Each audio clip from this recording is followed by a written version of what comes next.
It's time. It is time. If you watch the show, you know the deal. I gotta adjust YouTube titling, YouTube settings. If you're watching this later, you probably want to jump forward 10 minutes. Otherwise, we're gonna get this going right now. And bam, people are already in the chat. Nice. What's up, guys? How's it going? Normally I do a crazy title, but this is just gonna be official Halloween edition.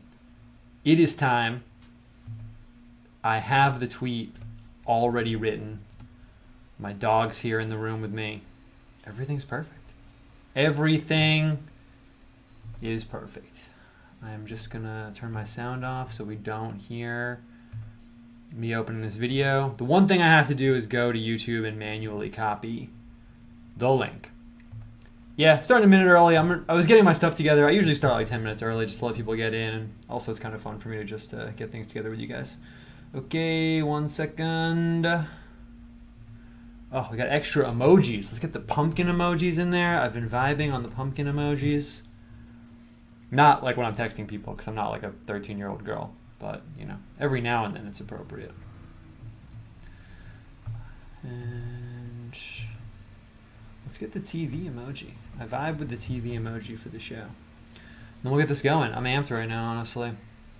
I'm kind of stoked because for the last few shows, you know, I was like, oh, we got to do like Halloween stuff, right? And I was like, well, I don't want to just paint like skeletons and, you know, candy corn and Halloween things. But now I'm like, yeah, now I kind of do because it's Halloween week officially.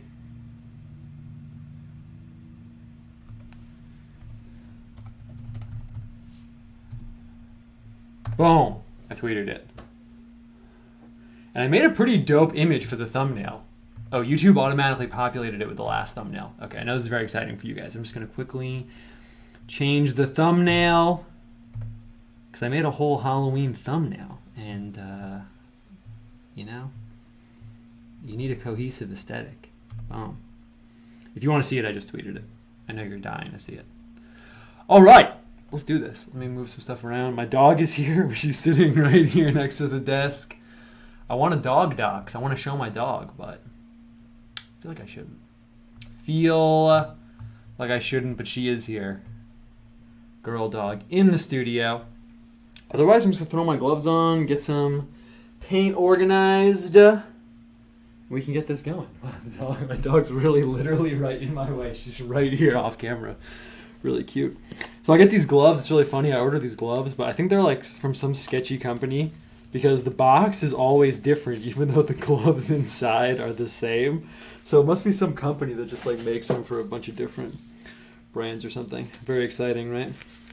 Otherwise, I'm amped for the Halloween imagery, honestly. Dog docs? Yeah. No, I can't. I can't do the dog docs because my family members, like my undisclosed family members, put pictures of her all over the internet, so it would be a little too much. But I'm amped right now because I want to do some Halloween stuff. I want to get it going. I think we talked about it a little bit last week, but I haven't really gotten in the Halloween spirit yet, to be completely honest with you guys. I've just been working and the things I watch, you know, I guess the only Halloween thing I watch is like the Simpsons Halloween episodes from like way back in the day. But I haven't done that yet. And then I realized it was kind of like, I don't want to say it was sad because I enjoy my life and I can do whatever I want. I have some degree of freedom. But I was like, oh, it really is kind of the only Halloween thing that I do. Kind of need to step it up a little bit. My wife like pumpkins out the house and like gets the house all pumpkined out. That's kind of tight. I got a party I'm going to on Friday. Is Friday Halloween officially? I think it is. Hello, dog. You're really going to sit right there. That's awesome. How are you guys doing, though? You guys getting anything Halloween style going on?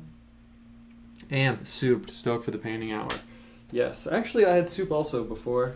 I got some coffee. I'm going to organize the paint. And then we can get it going.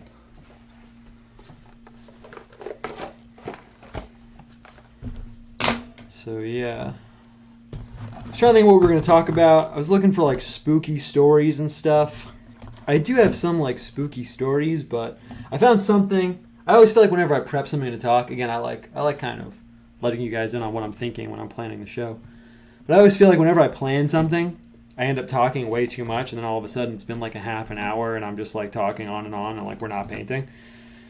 So I was like, yeah, I don't want to get caught in that trap. I have a book of like state ghost stories and stuff over here, but I found something cool that we'll talk about, and then we'll get going on the painting style. I know people are talking about pumpkins. I didn't carve my pumpkins yet. I probably will do that tomorrow night. Didn't do that yet. I do have a costume. What else is Halloween style? I can't eat candy, which is kind of annoying. I mean, I could, but like I shouldn't. So I don't eat candy. I guess coffee. Coffee's not really autumn style, but that's like my life. I have to like squeeze little bits of whatever I can get out of seasonal ephemera. Carved my pumpkin the other day. Did the Immaculate Heart. That's actually pretty sick. Heart with a sword through it and flame shooting out. Pretty dope. Yeah, it's actually really tight, dude. That's really tight. Thoughts on Bigfoot? Yeah, you know I roll with Bigfoot. Do you know about David Paulides' work, Missing 411? That's basically like my thoughts on Bigfoot. I did think about talking about the Yeti and Bigfoot and stuff like that a little bit. We'll probably talk about all the weird, spooky things and stuff, but the only really, I mean, not the only, but I guess kind of the unique insight I could give into the Bigfoot thing is that it's a good kind of spooky, not spooky, but it's a good thing for the show. Is its correlation with the Yeti. For me, Bigfoot and Yeti are like kind of similar. They have like a similar energy and vibe. And if you read up on like Nepalese shamanism and Himalayan stuff and things like that, they say the Yeti is like a spiritual entity. And they don't think it's like a physical creature. And kind of the same deal in, I guess we'll kind of talk about cryptids this episode. It's kind of dope for me. But kind of the same deal in the Americas. There are like Native American tribes who, when people first started trying to contact Bigfoot and stuff, came out and they were like, yo, this is not like a monkey. This is like a spiritual race. I don't know how they described it, but that's kind of like what I took away from it. So it's kind of what I think of it as. I don't think of it as like, I don't think of any of those things. Any cryptid or anything like that, I don't think of them as purely, oh, my dog's laying down at my feet. That's so nice.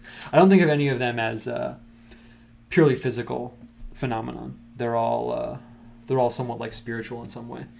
So that would be my answer for Bigfoot. So that kind of makes it a little bit weirder.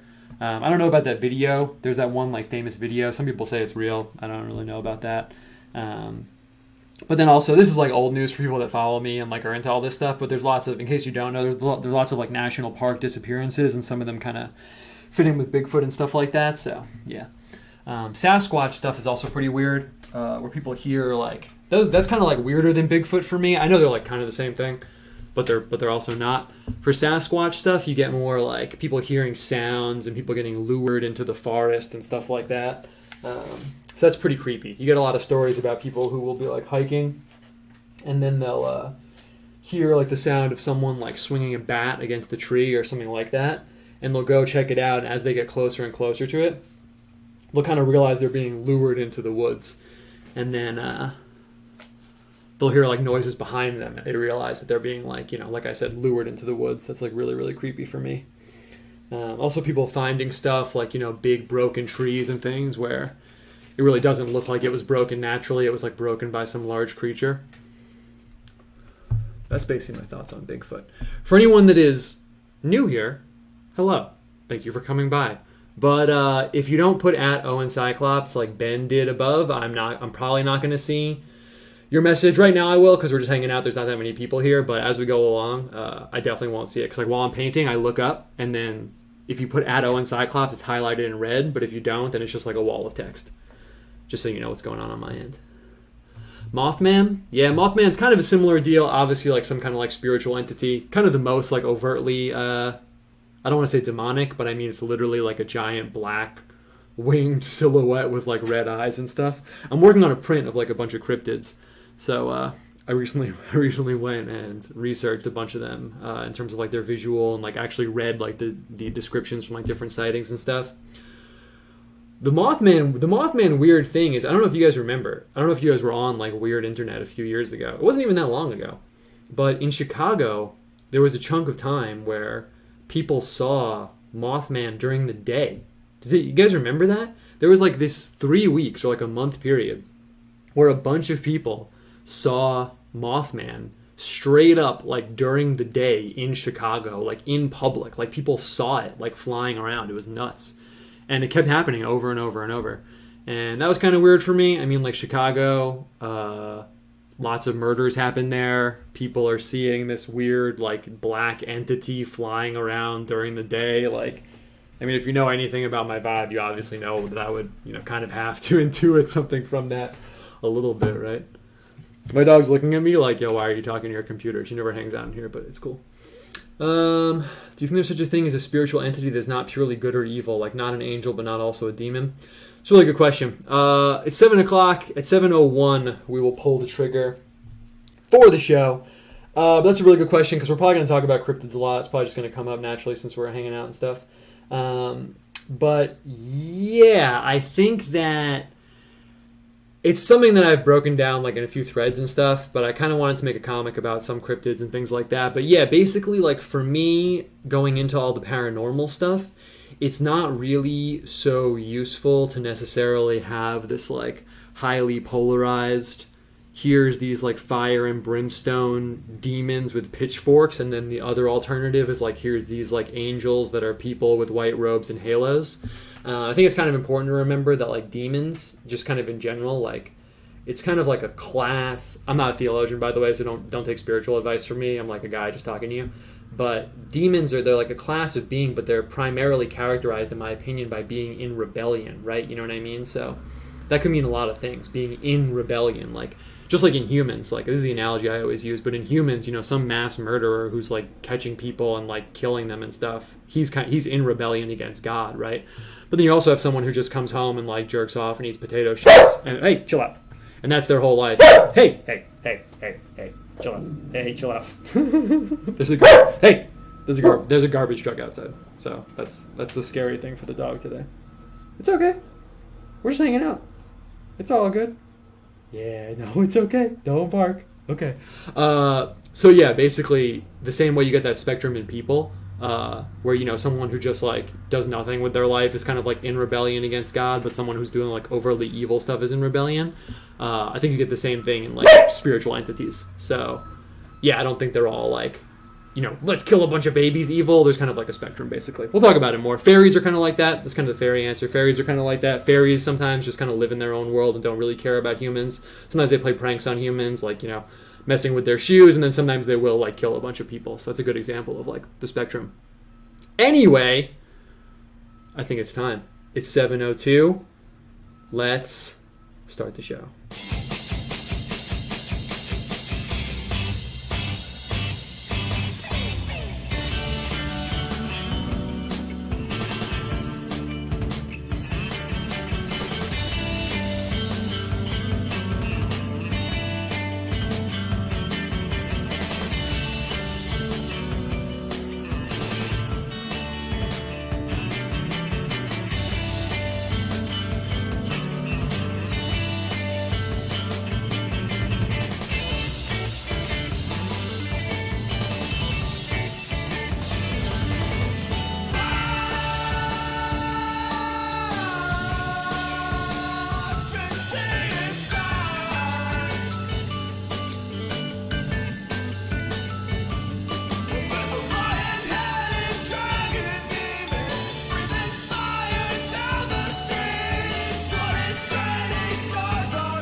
All right. What is up, everyone?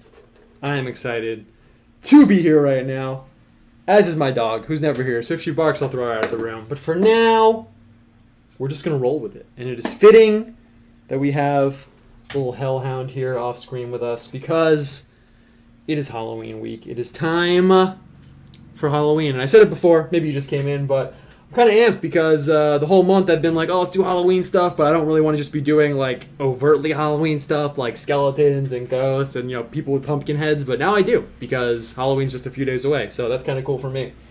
So I kind of want to just jump in case you've never been here before. Basically the way it works is normally I have something I want to talk about, and then we kind of talk about it, and then I just sort of naturally integrate more with the chat and stuff.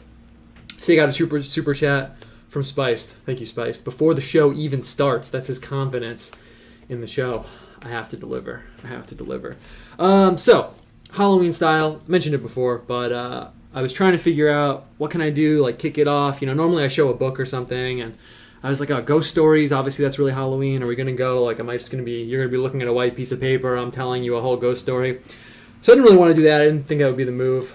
But I want to talk about something that would maybe enhance your Halloween week, something that maybe, you could take with you away from the show, information-wise. Obviously, we're going to take a lot of aesthetic things away, but information-wise. And I saw this little book on my shelf. It's a really, really good book. You can see it's called Hallucinogens and Shamanism, edited by Michael Harner. And this book is really tight, especially if you're into the kind of things that I'm into, like paranormal stuff, psychedelia. I don't do psychedelics anymore. You probably know that from following me. But, what is super physical forces manifesting in different cultures, magic stuff, what does it mean in terms of theology? This book is probably the best ever that I've ever seen. It's pretty short too, you can see. Study of like shamanism as a phenomenon and how it intersects with hallucinogens, i.e. people doing psychedelics. And it's a really cool book because most of it's about like South America. That's kind of the like center of studying shamanism in general. You can go to the Amazon and like see what people are doing. That's what most of the book is about. Not really relevant for our purposes. But right in the middle is a little chapter that gives you some information that I've actually never seen academically anywhere else. I mean, I'm sure by now some other people have picked up on it. This book's a little older. And it's called The Role of Hallucinogenic Plants in European Witchcraft. So if you follow me on Twitter and you've like seen me talk about stuff a lot, you may know this would be cool enough in and of itself, but since people already have heard me talk about it, I don't want this to be the thing. But in case you don't know, basically witchcraft, all that stuff, if you look at like the witch burnings and stuff, very spooky Halloween vibe, the kind of academic story for it, and the story most people have for it, is that people just went totally nuts and had these ideas about witches, and they went crazy and burned all these people who obviously didn't actually have magical powers. But if you go and look at it, it kind of doesn't really add up, because you have all these people testifying that they actually were witches and they were going to cavort with demons and goat-headed devils and flying around with ghosts and black Sabbaths and all that stuff. So how do you explain that? And the academic explanation is people had like mass hysteria, basically. So it doesn't really add up. So basically what this guy says, which I think is true, is that the reason that's the case is that people that were doing witchcraft and all that stuff, they were actually doing drugs, basically. They were using a class of plants called solanaceous plants. They're like deliriants. So plants like datura, mandrake, henbane, nightshade, belladonna, things like that.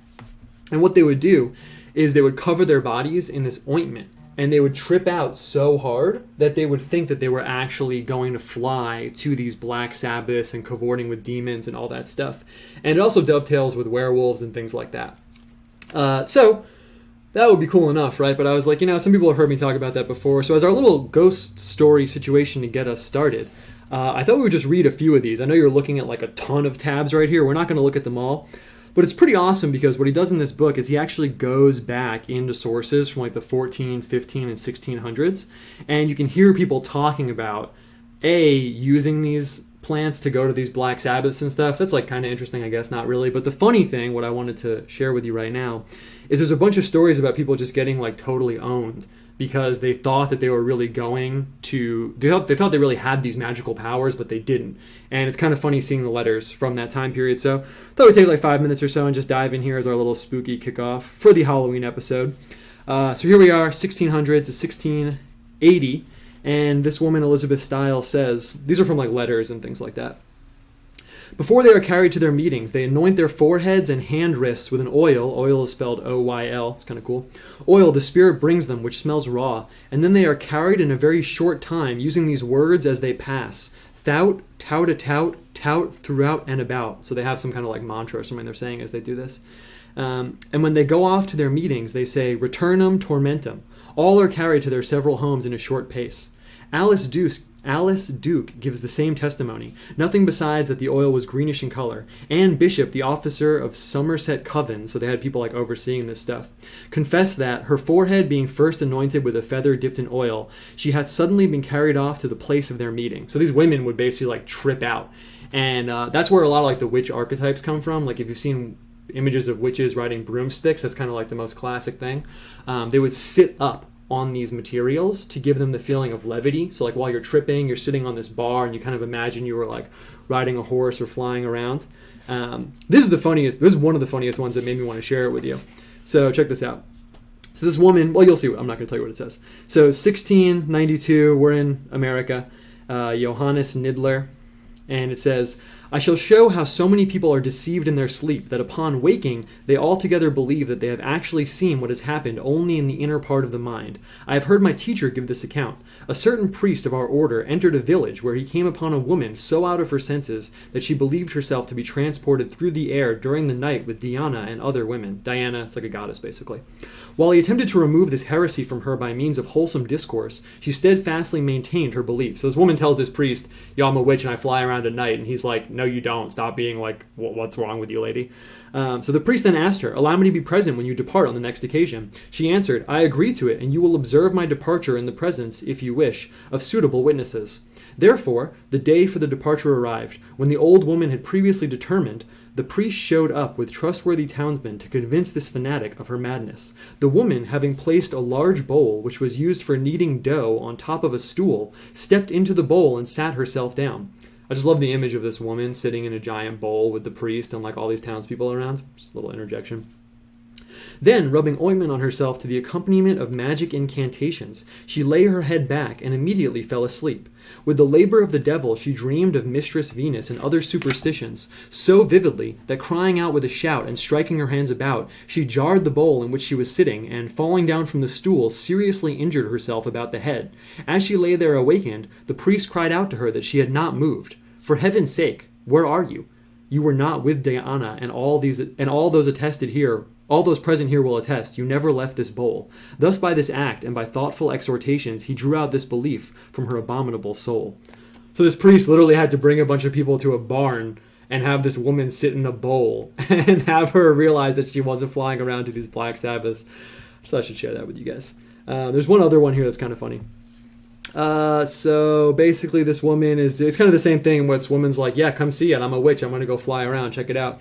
So it takes this ointment of mandrake and hemlock, and it smells really bad. I later in the city of Metz, this is in 1545 by the way, I later in the city of Metz used to anoint from head to toe the wife of the hangman, who because of suspicions about her husband was totally unable to sleep, and tossed and turned almost half mad.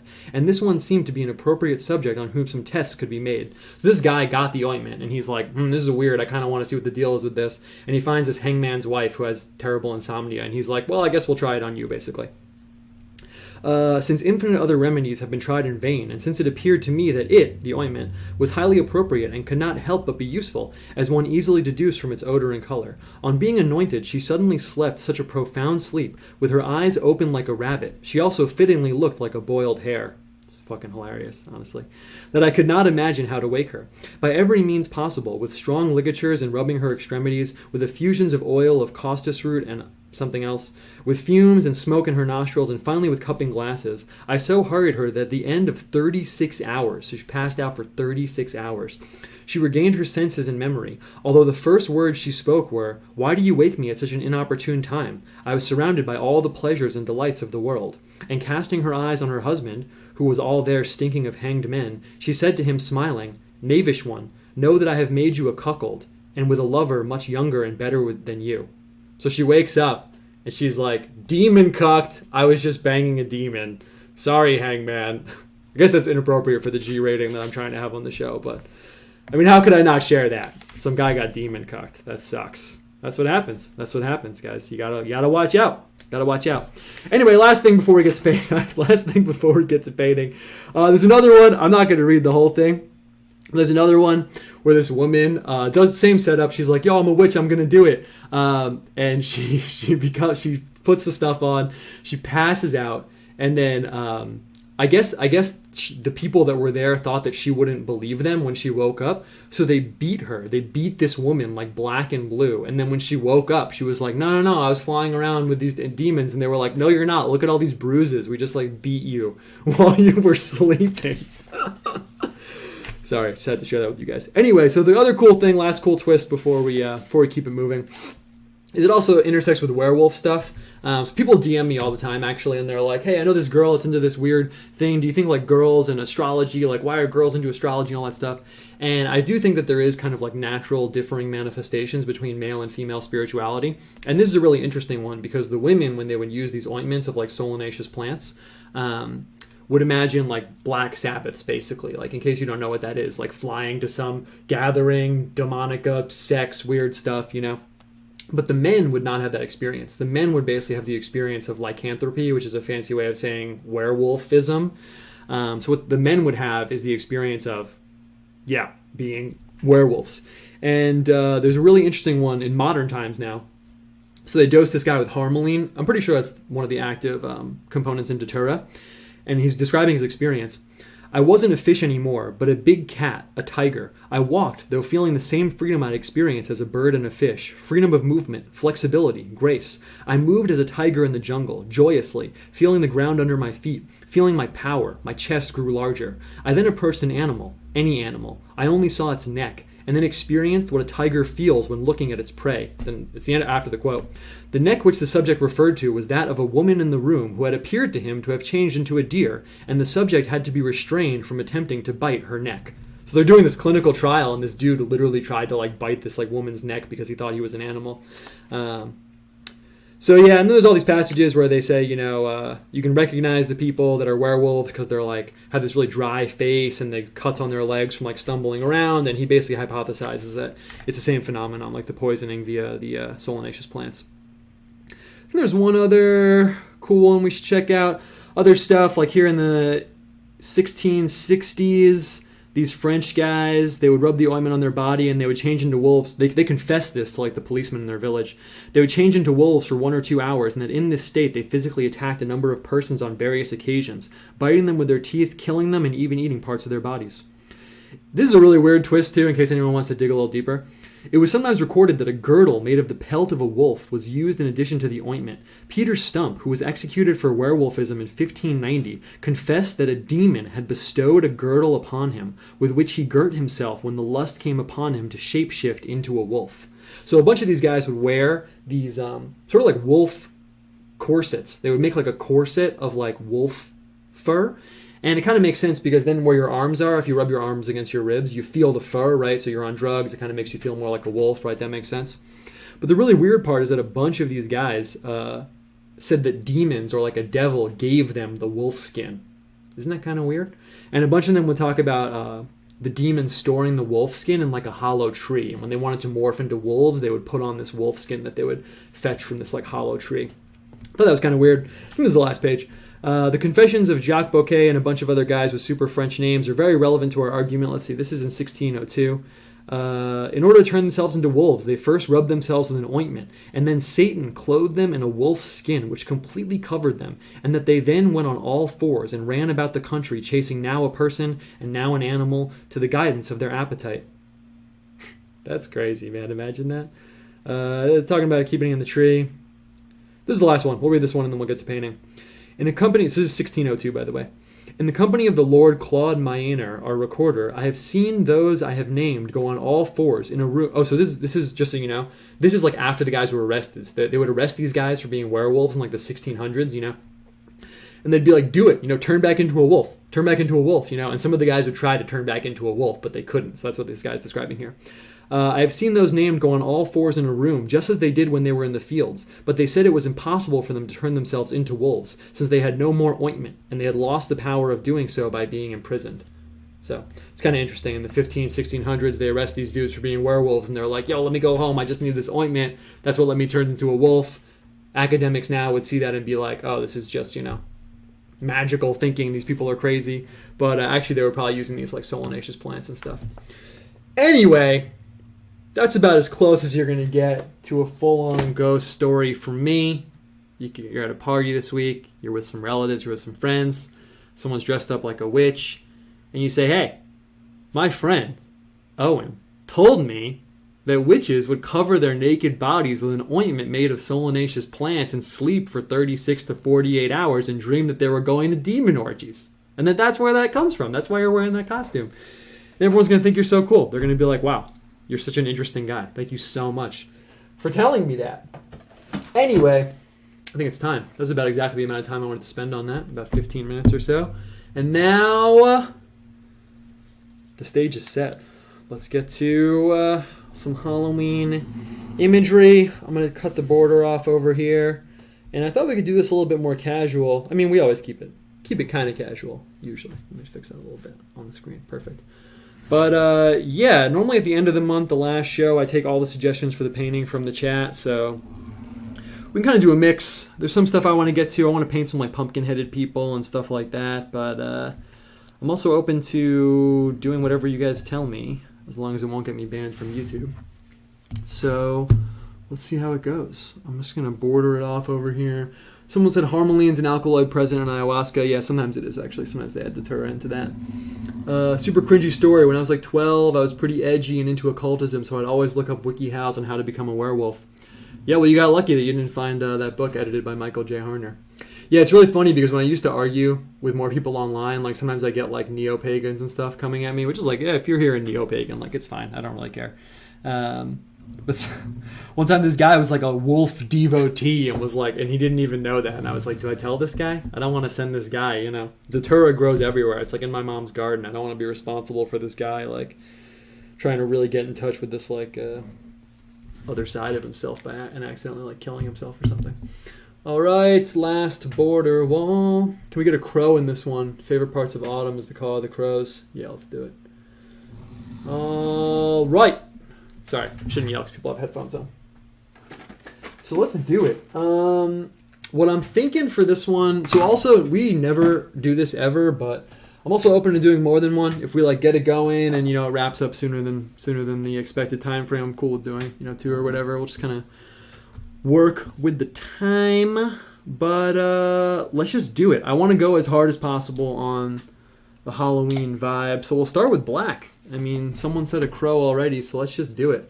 And yeah, same deal. If you want me to see what you're writing, you have to put @Owen Cyclops. Otherwise, I'm not going to see it. Especially now when I'm going to be like talking about stuff. There's some other stuff I want to talk about. I have some friends that have like creepy ghost stories and stuff like that. If you have a ghost story and it's short, I guess I'm open to reading it.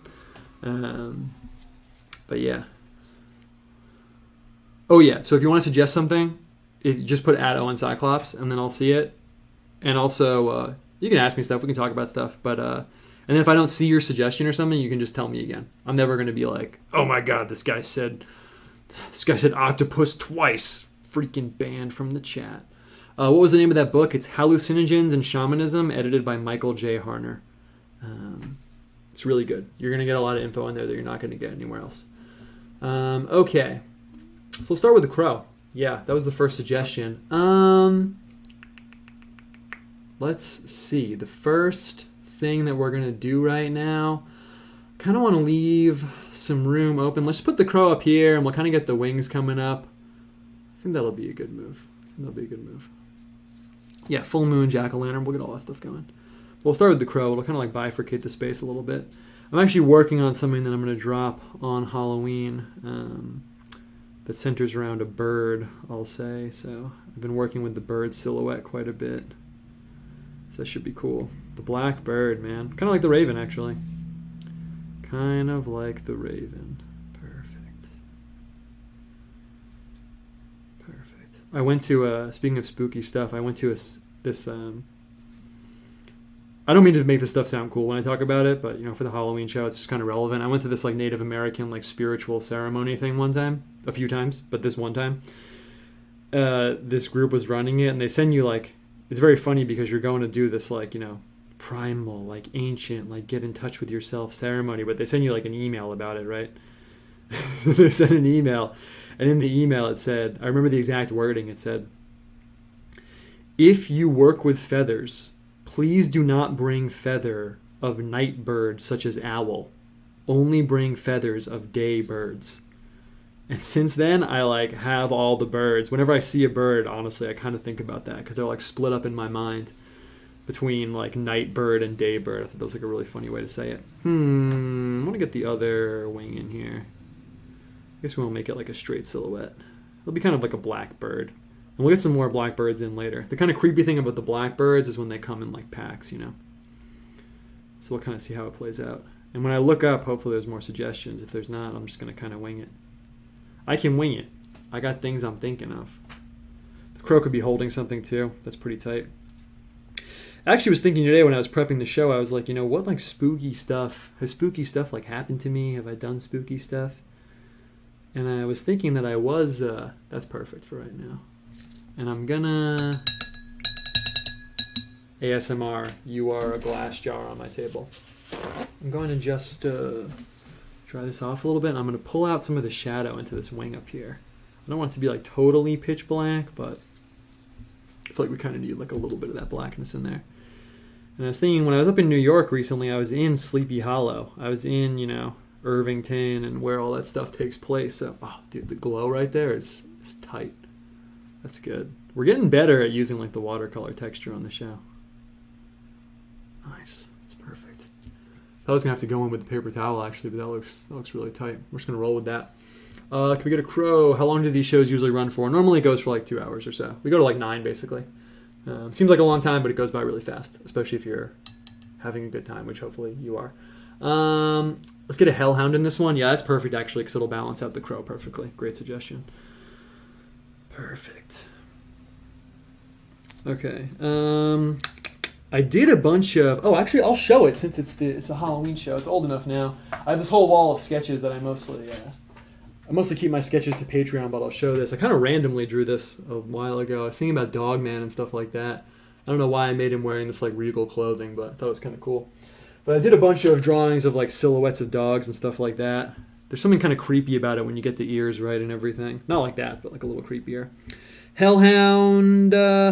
I'm kind of feeling, let's have him like moving forward, kind of in the same direction of the crow. Something about the pointy ears that kind of screams like predator dog. My dog does have pointy ears, by the way. She's also watching me. She's literally just sitting here watching me. The hellhound stuff is kind of cool. I almost looked into it before the show, but then honestly, I just don't want to feel like a poser when I'm talking to you guys. I don't want to be like having just read something on Wikipedia for the first time and then I'm like spouting off about it like as though I really know about it. So I just didn't. But I know the hellhound is like kind of an English thing. Sometimes they protect churches and stuff. Well, the hellhound, in the hellhound folder, you get a lot of different things. You get like demonic dogs and stuff, but then you get like just straight up like ghost dogs, you know? That's kind of like cooler for me. When I was looking into the Dogman stuff really hard, let's see. Do I want him like running? How do I want the dog going? Let's just kind of get his little paw up here. Yeah, that's perfect. When I was researching the Dogman stuff a lot of stories do come up where people see these like black dogs, and that is really creepy, honestly. Almost creepier than like seeing the dog men themselves is people seeing these like black hounds and stuff like in the woods or on their property. There's this one story I listened to. I listened to a bunch of them because I thought I was going to work it into a comic, and maybe I will. Maybe I will eventually. I'm going to kind of have his back be like a little bit rougher. I think that would be cool. Just kind of, you know, almost like he is like a super physical entity. This one guy's story was really crazy. You know, if you're listening to a story online, you never know if it's real, but sometimes you feel like it's real because of the way it's told. And this guy was saying that he was on his dad's like farm, and his dad always told him to like beware of these like black coyotes. And one time he saw this black coyote, and he said when he was watching it, he saw it like stand up like a human and climb over the fence, and that it really freaking creeped him out. And that was the start for this whole like epic story of him like having these like lifelong encounters with these like black dogs. And it's okay, he's a little short, but it's not a big deal. They all kind of like fuzz out the back a little bit. Yeah, that's good. Nice. Man, the black kind of naturally has that like creepy feeling when you fuzz it out.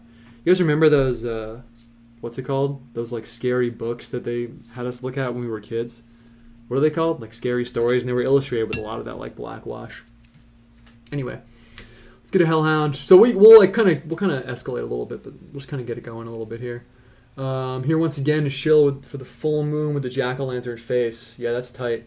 Let's see. Well, let's see how we want this whole thing to be like set up. I mean, I could get a moon going in here right off the bat. That honestly would be kind of cool. Crow looks awesome. We got approval for the crow, and there's no other suggestions. So yeah, we're gonna keep it moving forward. On the moon. Thing about the moon is, if I go in with the jack-o'-lantern face, I don't know if it's going to be obvious that it's a moon. So, like, if I just drew a circle here and I put the jack-o'-lantern face on it, it's not going to look like a moon. Part of, really weird thing to pick up after painting for a long time, but part of the moon is, like, its visual context. So actually what I think I'm going to do is I'm going to take the black. We'll get some color in eventually. That'll also be kind of a big call in and of itself. And I'm just going to throw... And if we don't get to certain things, if you were here like 2 weeks ago at the end, we just kind of like had a few minutes and I just powered through like a cool few kind of fun things. So if we don't get to certain things I want to hit, that's how we'll do it. So I'm going to throw this black circle up here, and I'm just going to have a little bit of the night sky. And if I'm going to start doing that, then I need a much bigger brush. I kind of want to break out the bazooka right now. I feel like it's time for that. Perfect. And yeah, when I think of ghost stories, I was thinking of like American ghost stories I've heard and all that stuff, and I really only mostly know ones from like New England and that area. I'm from New York. It's not like a secret really. So I really only know ones, and that has its own very like particular aesthetic. It's almost like very like colonial, you know, you have some businessman and, you know, he died and then you see his daughter in the window and all that kind of stuff. Very like Washington Irving vibes, very Sleepy Hollow vibes. I gotta move the light so you can see. That's not perfect. Up in New York, this is not where I'm from, actually. It sounds like optical security, but I'm actually not from there. Let's see, can we get a little bit of like the sky where it's like really dark in some parts and then the moonlight is like coming out in other parts? Up in like the Hudson Valley, you get some really good ghost stories. Like Flying Dutchman and all that stuff. People really like that stuff up there. Yeah, it's pretty good. Okay. And I'm going to wash out the black a little bit because I don't know exactly what we're going to do with the rest of the space. Bro, it's Halloween. Got to have a skeleton somewhere. Yeah, you know we're obviously going to make that happen. Feeling like at the end I'm also going to power out some like bigger, simpler stuff, but one thing at a time. Yeah, that looks good.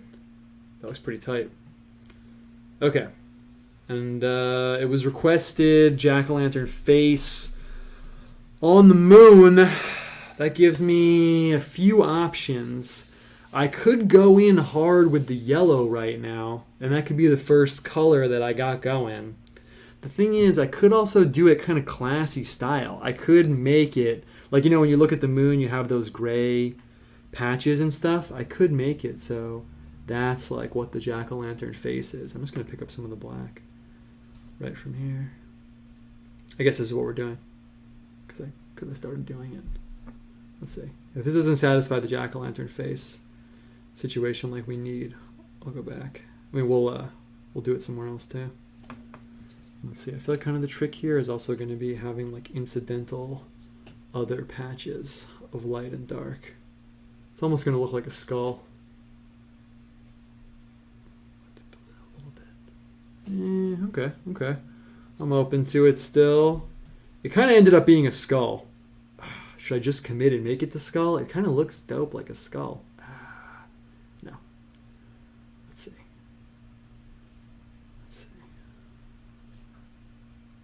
Yeah, pretty good. Don't bark. Hey, don't bark. Stop it. Chill out. So loud. Cool. Alright. Kind of feel like I should have made a more powerful call here on the face, but we'll just roll with it. Actually, maybe I'll just pivot into skull. Yeah, that's what I'm going to do right now. I'm just going to kind of pivot into a skull. Yeah, cool. We'll get the jack-o'-lantern face somewhere else. Cool. Perfect. I'm going to pick this up a little bit. Cool. Up there in the Hudson Valley. Yes, someone said outed as being from lower than that. Yes, that's true. Or is it? Maybe I'm secretly from New Jersey. That would explain my obsession with suburbia, would it not? Kind of. Okay, perfect. All right, we got the moon in there. We'll go back. I'm going to go back and like power that up. It's kind of cool right now, but it could be a little doper. It might be cool as like a detail in the background left like that. Okay, let's see. Did I miss anything? Okay, I'm scrolling back a little bit, but eventually I'm just going to miss stuff and you're going to have to like resuggest it. It's all good. Did you see Scary Story movie from last year? No, I did not see that. Can you get a Wicker Man? What's a Wicker Man? Is that an English thing? Can we get a big Wicker Man? Seems like we're on a spooky, folksy vibe. Is that like when they make a big man out of straw? I sound like an idiot right now, but actually I'm not 100% sure. But let's see. Someone else said Scarecrow, right? We'll start with the Scarecrow, and then we'll get whatever a Wicker Man is in. Okay, I'm getting too lost in the chat, so we're just going to go for it. Scarecrow Straw Man with a jack-o'-lantern head. Yeah, that's the vibe right now for sure. That means I'm going to paint in our first color. We're going to get some wheat going on, which is good. We're here to do painting, so we should get some color going on. I'm going to throw in straight wheat color. Raw sienna is basically the wheat color. Let's get this going right here. Perfect. Wheat field, very creepy environment. Oh yes, what I was saying was I feel like that's one of the interesting things about ghost stories from different places. Each like states and places ghost story kind of reflects like the vibe of that place. Like, you know, up in New England, all the ghost stories, like I just said, are like colonial, Revolutionary War stuff.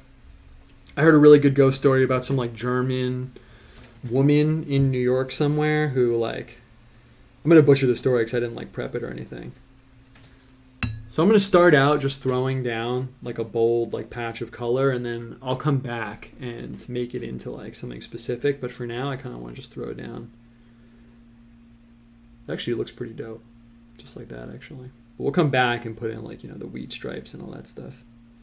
And to put a little depth in, I'm going to see if this will work. I want to dry off the top, and maybe it'll look like the second rung is like further back. So yeah, I heard this really dope ghost story. It was about some like German witchy herbal healer woman who was in like the hills of like Massachusetts in the Revolutionary War, and it was a whole thing where like her husband died, and then she was stuck in this village, and she was like shooting like British soldiers from her like little cabin. And then, you know, every ghost story basically ends with like, and on some nights if you go back you can still hear her shooting British soldiers or whatever it is. Okay, let's throw it on the Scarecrow. I don't know if I've ever painted a Scarecrow in my entire life, honestly. But we're going to start with the top down, and you know we're about to get the pumpkin situation going right now. Preeminent Halloween and October symbol. Obviously, we're going to roll straight cadmium orange. Also, I forget if I just said this, but Flying Dutchman stuff. You get Flying Dutchman stuff in the Hudson Valley, too, which is kind of cool. For me, the Flying Dutchman has a very like European feel to it. I don't know if it's actually a European story or not. Got a little splash right here. It's all good. But you get Flying Dutchman stuff there, too. People seeing these like ghost ships and stuff. That's a really dope aesthetic, too. Something about the Revolutionary War ghost situation is really solid. Okay, so I'm going to throw down Pumpkinhead. And yeah, when I was in Sleepy Hollow, I was obviously thinking about Washington Irving. In case people don't know, Washington Irving is the one who wrote Legend of Sleepy Hollow and kind of made it like a whole thing there. And there are a bunch of ghost stories. When I was there, I looked them up and I went to a few places, but you know, they're not that cool to tell because, like I just said, literally everyone is like, there was a guy, and then he died, and then on some nights you can still hear his daughter crying in the window. It's like, all right, well, unless you're literally standing there, it's not really very exciting. Spooky Deer is tight. There's an abandoned mining town in upstate New York called Doodletown that's haunted by a banshee summoned when a guy hung a kid from a tree. Wow, that's pretty creepy. That's pretty creepy. As I was traveling around, I was in this town, and there was this tunnel, and they had kind of like they had a story. You know, every like small town has like their own little ghost stories. There was some story where like some guy wanted to see how deep the tunnel was, so he went into this tunnel playing the violin, and the people stood outside the tunnel entrance and could hear how deep in he was going, but then it just stopped and he never came out. And it was like, again, some nights, if you go, you can still hear him playing the violin. Anyway, let's throw in the stem for the pumpkin up here. It's kind of interesting. I actually heard this guy talking about it, but I've never really been into scary movies. I'm kind of like very open to it, especially now as my aesthetic horizons have branched out, but I never really got into scary movies. And this guy was saying that part of the reason why like scary movies and stuff don't really work as well, especially when they're conveying like real paranormal experiences, is that, like I just said, every paranormal experience kind of boils down to like, and then maybe I saw this thing, but I'm not totally sure. And it's like an instant. It's like a moment that's like isolated in time. And he was saying, a movie has to be like 90 minutes, 2 hours, an hour at least, and that it's hard to draw out the whole situation from this like encounter. It's like a momentary encounter with the unknown. I thought that was kind of like an interesting lens to put on it. Let's do it. I guess I got to put a shirt on the scarecrow. What color shirts do scarecrows normally wear? I was going to put red, but I feel like they're not normally very brightly dressed, are they? They normally have like flannel on, right? Isn't that kind of normally how it goes? I'm going to go with dark red. Have I checked out the new Alex Jones Joe Rogan episode? No, but I'm definitely open to hearing about it, and I definitely will watch that for sure. We have a famous ghost ship near where I live, very colonial vibe. Yeah, the ghost ship thing is tight. Some of you guys may know, but there is like one explanation for the ghost ships where like when you're out on the ocean, the light gets like refracted and things get like projected up off the ocean horizon. Sometimes they're called fairy ships. That's pretty cool too. I'm going to give this scarecrow a red shirt. I'm just going to throw it in. It's really easy for me to get like stuck in the details like I always say, but I'm trying to keep it moving, keep it interesting. And you can tell that I am not from a place with farms because internally I'm thinking, yeah, it's just like a shirt on a tree, right? I know it's not like a t-shirt. It kind of is what I painted, I guess. We'll give him a long sleeve shirt. Scarecrow. Okay. Cool. Oh, and put a crow on here for sure. You gotta love the like inefficient scarecrow look. Perfect. Red and black checkered. Gotta watch the movie Suspiria. It's a great horror movie, and as a painter, you'll really enjoy it. Do bizarre colors and set and stuff. Nice. Typically red flannel. All right, I made the right call for the scarecrow. Perfect. There we go. Perfect. Yeah, I mean, where I'm from, we had some like ghost story stuff, but it never really took, I guess you could say. Never really seemed like real. I was never rooted in anything real. I do have some like personal encounters that people around me have had with like weird demonic stuff. This actually looks pretty tight. I'm actually kind of stoked about how that turned out.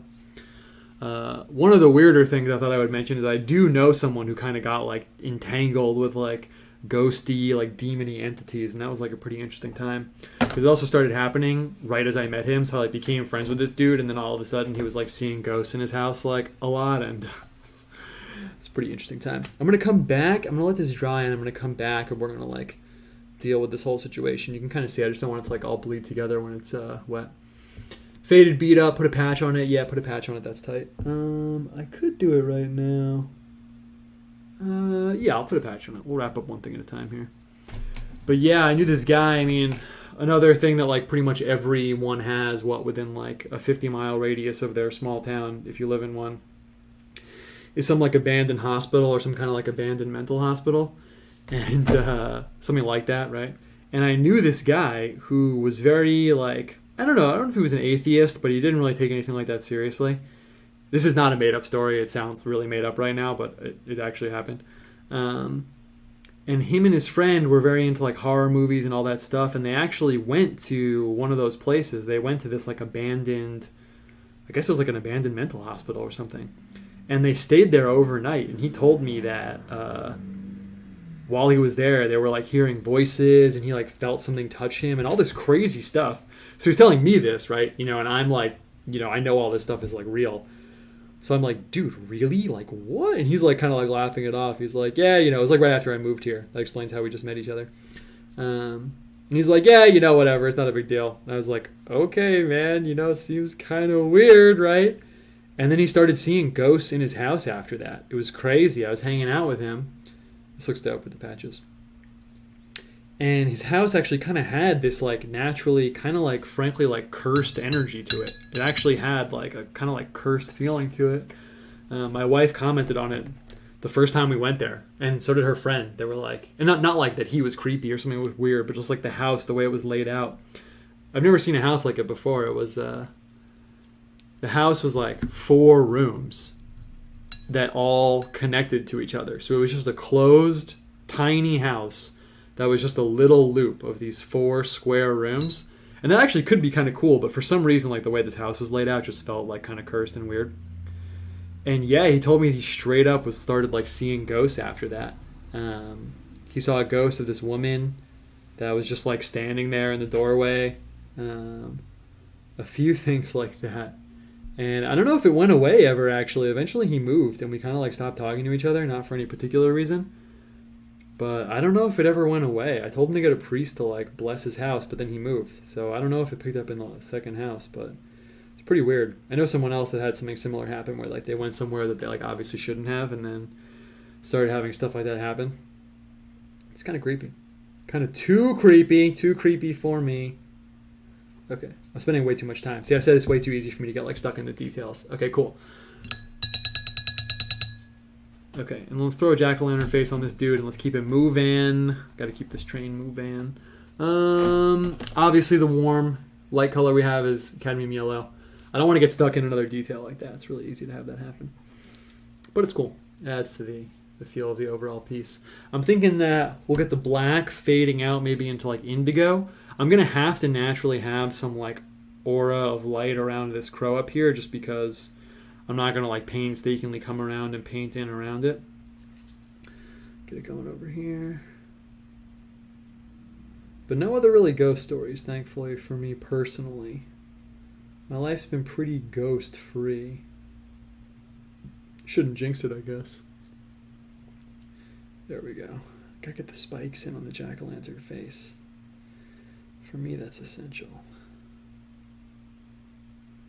Nice. Nice. Yeah, there we go. There we go. Now we got the Halloween vibe going on. Okay. Any suggestions? More suggestions? Oh, there's a lot of stuff up here. Let's see. Typical red flannel, red and black flannel. Gotta watch this movie. Make it fade out and beat it up. We're all very invested in the Scarecrow. Thank you. I'm really down. Spooky deer. Yeah. We kind of need, you know, it's interesting because the spooky feeling is really atmospheric, right? The spookiness really comes from like the atmosphere. So I think we kind of need to like get a little smoky haziness going on, and that'll allow us to kind of spook it up a little bit. So I'm going to take indigo. This is like jean color. It's much darker actually. And I think this is going to be the ticket to some foggy night vibes right now. Just going to get some of it out here. This is like the color that's closest to black for me on the spectrum. So it kind of functions as black if you don't use black, but we used black here, so it'll be more kind of punched up in like this deep desaturated blue, which is perfect. It's almost exactly what we need. I'm going to grab this piece of cardboard right behind me because I need something to put paper towels on. Perfect. Great. Okay, so let's get this kind of blue going. And let's see, I kind of want it to be really dark. I could actually mix it in with black. Let's see. It's going to be interesting kind of mixing it back in. I'm going to mix it with black a little bit up here. It's kind of like dark, foggy blue. You know what we can do? We can kind of have it like just rolling in, honestly. Then it'll be ambiguous if it's like a hill or like what is it? You know, it'll be ambiguous. Cool. Perfect. come in here. I kind of want it to be just a little bit lighter, honestly. Perfect. I guess there will be kind of like a little glow around our scarecrow man, but I'm all cool with that. And yeah, glowing eyes of the deer, yeah, for sure. Seeing animals with glowing eyes, it's kind of a classy, spooky motif. We talked about cryptids before. You guys know about skunk ape? That's like one of my favorite, like, low-key cryptids. And that's a good one because you hear the name, like, skunk ape, like, it sounds really funny. But there are a lot of really creepy stories about people seeing that. It's basically this kind of, like, monkey thing that smells, like, really bad. It's kind of like a D-list Bigfoot ripoff. But there are some stories around here. Someone told me they saw one. Thought that was kind of cool. Okay. Yeah, this is perfect. This kind of like atmosphere. You see what I'm talking about? This kind of like smoky haze is like exactly what we want. Oh, the brown picked up, but it's okay. Skunk ape is the Florida man of Bigfoots. Yeah, that's actually, honestly, that's actually true. That's actually oddly true. Okay, so let's see. And yeah, I guess with the Halloween thing, you know, I have been thinking a lot about what the deal is with like spookiness and why it's enticing, or like what it is about it that kind of like draws us in. What makes things creepy.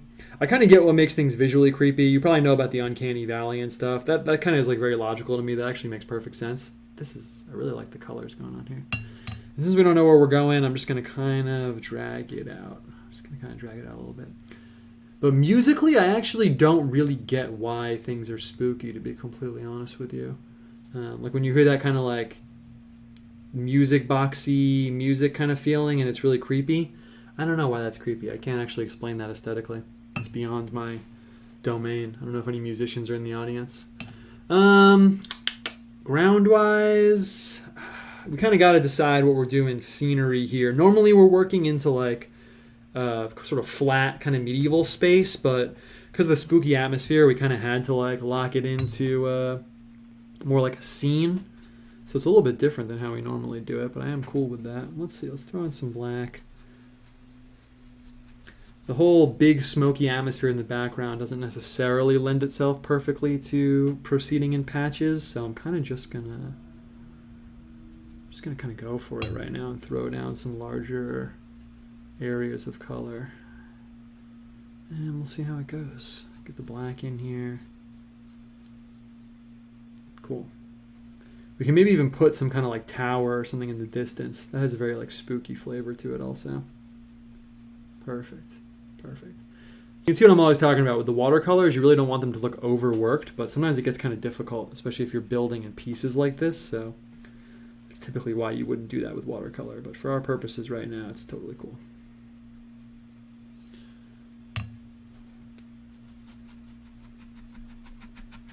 Cool.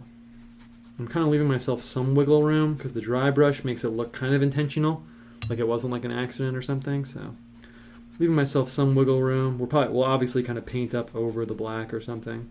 I'm kind of tempted to just throw down some like hardcore black over here, honestly. But let's see. That'll be the next step. And ground-wise, yeah, someone said graveyard, grave, something like that. You know, honestly, I love this like little bleeding kind of texture-y look that we got over here. This is actually really dope. It's really dope. Okay. Where's the small brush? Perfect. So let's get a deer going on in the background. I kind of want to pump up that atmospheric sense. Really not using my space wisely over here. I'm actually just going to move the paints over here. Perfect. So much better. Cool. And I'm just going to paint black on black right now with the deer. And I want to see what we can get away with there. So I'm just going to grab this paint. And let's see. You think you can see the black in here? It's a little too dark there. Let's put the deer right here, because it would be cool if we could just get it in. It might be too wet still. It's going to be too wet. But let's see. Maybe I can paint in the body, and then I can come back. I know right now it's going to look like nothing. But then maybe I can come back. Like it'll bleed out a little bit, and we can come back and get something in there. I'm also thinking maybe we can get, like I said, like a tower. Some kind of like transmission-y tower or something in the back. That's kind of cool. It's not really as light and fuzzy as I wanted it to be, but it's all good. It will be if I pick it up a little bit, and then maybe we can get like a red light on there. Yeah, that's perfect. That's actually exactly the look that I was going for. And I can grab cadmium, scarlet. Yeah, this is perfect actually. Kind of want it to look like one of those red lights, like you're driving along at night and you just see like a red light kind of like floating in the abyss. It's a good look. Perfect. Someone said, a few months ago I took my dog out at 10 p.m. and I caught my neighbor chanting stuff in the woods. A few times prior, I swore I heard someone whispering in the bushes. Just my witch neighbor. It's pretty weird, man. Let's see if I can just put it right here. Boom. Yeah, it's pretty good actually. It's gonna overdo it if I put another one here. No, that's perfect actually. Nice. Yeah, that's one of my other like spooky stories. I mean, I wasn't there, but one of my friends said a really, really creepy place is like the woods outside St. Louis. And not that it's 100% creepy, but he was saying it's weird because you have this like huge metropolitan area. So now this is a little bit more dry, so I think maybe now I can come and paint in here, but it's actually probably still too wet. I mean, that in and of itself, what I got going on is like kind of creepy here. But he said that it's kind of weird because, yeah, it's this like metropolitan area, right, where you have like all the urban inner city things. But then you drive for a little bit, and I guess apparently there's woods and stuff outside St. Louis, and he was saying that one time he found these guys doing like a really creepy, like weird ritual or something. Bonfire in the distance, yeah, it's pretty tight. I want to make another big old barn with a lamp. Could be cool for light behind the crow, or a street lamp could work maybe. Yeah, we're thinking atmospheric things. Everyone's kind of on the same page. Deer antlers could be dying tree limbs with some orange-red leaves hanging off of them. Yeah, it's kind of tight actually. Let's, what I'm kind of thinking is like, yeah, how do I want to play the whole space thing right now? Space is in like the space that we're looking at. Because I could get the deer in here, and then we could get the antlers coming up. I mean, that's pretty tight actually. Let's just go for it. I don't want to get stuck doing like just small details. And then like I said in the beginning, if we wrap this one up and we need to do another one, we can. Do I want to make it brown or black? This is going to be like a big call right now. I can't really tell if I should make the deer brown or black.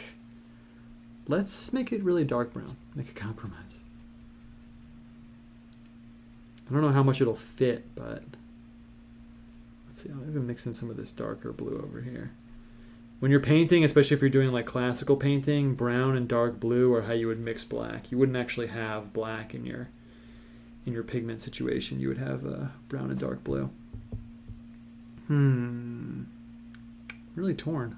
I feel like I should just go for it, I guess. Let's just go for it.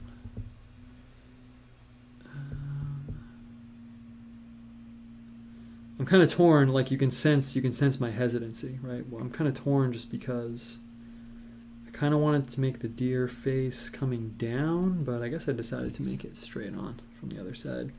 Maybe we like won't finish it or something. With deer, you kind of got to get that like neck. They have this like very specific way their neck comes down. Yeah. And then actually the antlers, I always think they come up from both sides, but they really come forward or back? I think they come back like this. Yeah, they come back and down like this. Perfect. Yeah, it's pretty good actually. I'm gonna move this so you can see. Yeah, now we're talking. Now we're talking. Okay, let's get it going. Who knows why deer have a creepy vibe to them, but they definitely do. Where I'm from, there's no deer, right? And then when I moved here, there's so many deer, I literally couldn't believe it. Like the first time I kind of want to see how much I can maybe push the like ghost deer thing. Like maybe it's like a creepy kind of, like is it a real deer? Is it like an image of a deer? Let's see. Man, the black on black is really a tight look. Okay. Definitely open to it. And then what we gotta get it's not exactly how I want it to be. I'm gonna fix that. Let's see, maybe I'll just fade it out in the back. Oh, it's way darker than I thought, but it's all good. And then, yeah, you can see actually when you mix the brown and the blue, this is actually a really, really good example. You're able to get these way more lively dark colors. Like if you look over here, someone said like, oh, Sumi painting status. The black is kind of like flat. But as you mix the colors and stuff, you get the two pigments like interplaying, so you get these way more lively like dark tones. In fact, here it almost looks brown, but if I mix some more blue in, you know, I can make it blue. Let's see, maybe I will do that actually.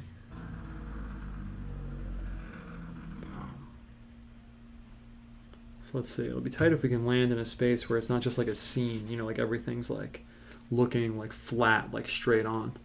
Let's get this back a little bit. Perfect. Let's see, I'm just gonna come in.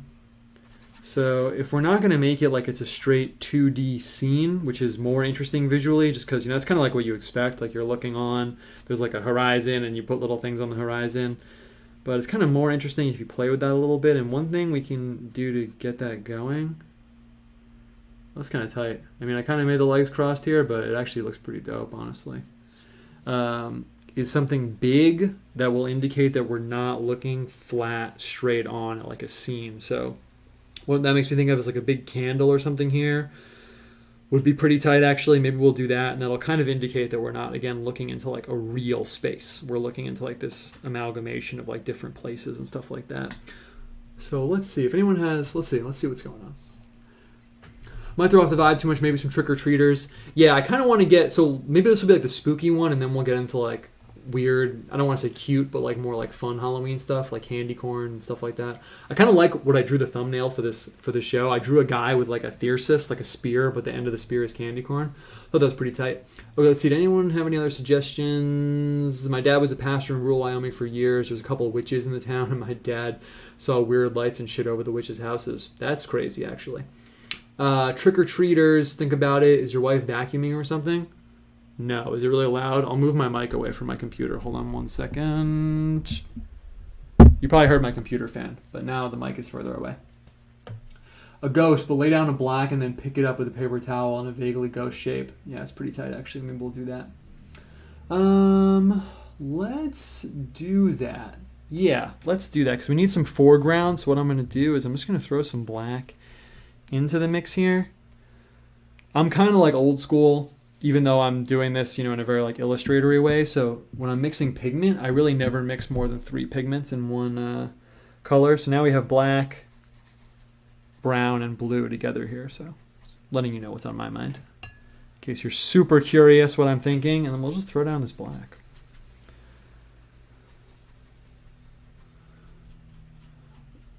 Let's see, any other Halloween stuff? Not really. I do enjoy psychologically like reading into people's costumes. That's something that's like pretty interesting for me. Like seeing what people pick and what people like choose to be. So let's see if we can get the ghost going on in here. And then obviously I think we'll wrap this one up. Not that we're wrapping it up now, but and then we'll kick into more like fun Halloween vibe. We kind of landed on like spooky vibe here, which is cool with me. Okay, let's see. See if I can pick up the ghost shape. Am I going for ghost person or am I going for like Pac-Man-y ghost? Since we're kind of doing more serious, maybe I'll do like ghost person in here. It's kind of tight actually. Let's see. So what I'm doing is there's a drawing tool called a tortillon. It's like a rolled up piece of paper, and that's kind of what I'm making with my hand right now. And it would be kind of cool if we could just get it so your eye like reads in the form of a person over here. But it's way too small. Way too small. Let's see though. Maybe we can make this work. If it doesn't work, we can come back in and paint it in a little bit. But I went with the person shape. I went with it. Let's see. Coming down a little bit. Kind of abstractly looks cool, but you can't really tell it's a person.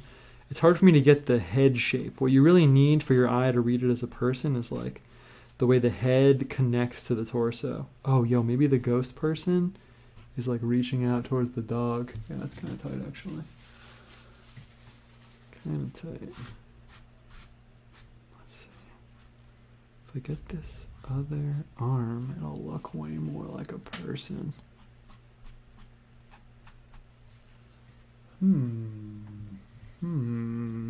Okay, okay, I'm kind of open to it, but I am going to come back and put in some black. Yeah, there we go. Cool.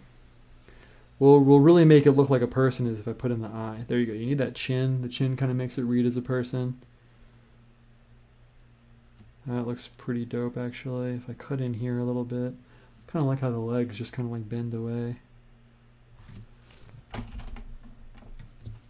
Yeah, it's kind of cool, actually. I wish this was just a shade darker. So I'm going to try and just darken it up a shade. And maybe I can cut the head a little bit. Yeah, that's actually pretty dope. Honestly, that's pretty dope.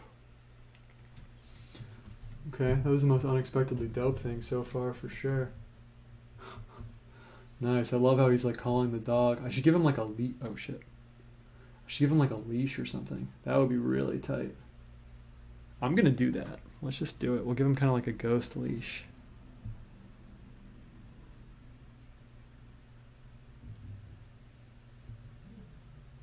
Yeah, that's pretty cool actually, the way it like fuzzed out. Nice. Cool. And then let's come back. I want to give the deer kind of like creepy eyes. Oh shit. Actually, it's kind of cool. I'm gonna roll with that. Cool. Still wetter than I thought, but it's all good. I'm actually just gonna pick that up. Boom. Nice. Pick that up too, actually. Cool. Okay, let's see what else we're trying to get going. Ghost ship in the sky. Wicked loud computer fan I have? Yeah, it's insane. It's insane to that. Thanks for telling me that. If anything's ever weird, you guys can tell me, because obviously, I don't know. I'm just watching. I'm not watching the show. I'm just doing it. Ghost ship in the sky. Yeah, let's do it. Okay. Someone said ghosts and ghouls and werewolves. Yeah. Just throw down kind of a ghost ship back here in the sky. It's a little shiny. We're getting a little crowded in here. I think we should maybe, since this is kind of like the atmospheric one, we're getting a little crowded in here. So I'm feeling like maybe we should just maybe throw down some colors and then move over to more like ghosts and ghouls and all that stuff. That's what I'm kind of thinking is going to be the move. Because like, yeah, I could get the ghost ship in here, but I really like this. I really like that. Can't figure out where to put the light. There we go, perfect. I really like this kind of like disappearing in the distance. And I'm gonna start getting sucked into like little tiny details. Rather not do that. So let's throw down some big areas of color, see what we want to do, and then I'll turn the page. I will turn the page, a very rare occurrence on the show, but it has to happen sometimes. We'll kind of lean into the wheat field ground thing. I do really like that. How much can we do it with the black of the dog? Perfect, perfect, perfect. Cool. And we'll kind of just bring it up here, and then we'll get, frankly, into the more like, boom. That was a little risky move, but I did it anyway. I'm going to do it again. Boom. Perfect. The black really holds. Can we do it one more time? Nice. Nice. Cool. And then let's get the yellow up behind the deer. Cool. It's pretty dope, actually. Gotta get some color up there. Honestly, I'm going to make a kind of bold call right now, and I'm going to get the same color up here. And let's see, I hope it doesn't ruin the crow, but we're just going to do that. Nice, nice. Move this. Cool, cool. I'm moving the lights a lot because we're using so much water. It's pretty cool, actually. Okay, word. Let's see what we need to do. Let's see, what else is going on in the suggestion box? Normally the suggestion box is flooded, but right now it's not.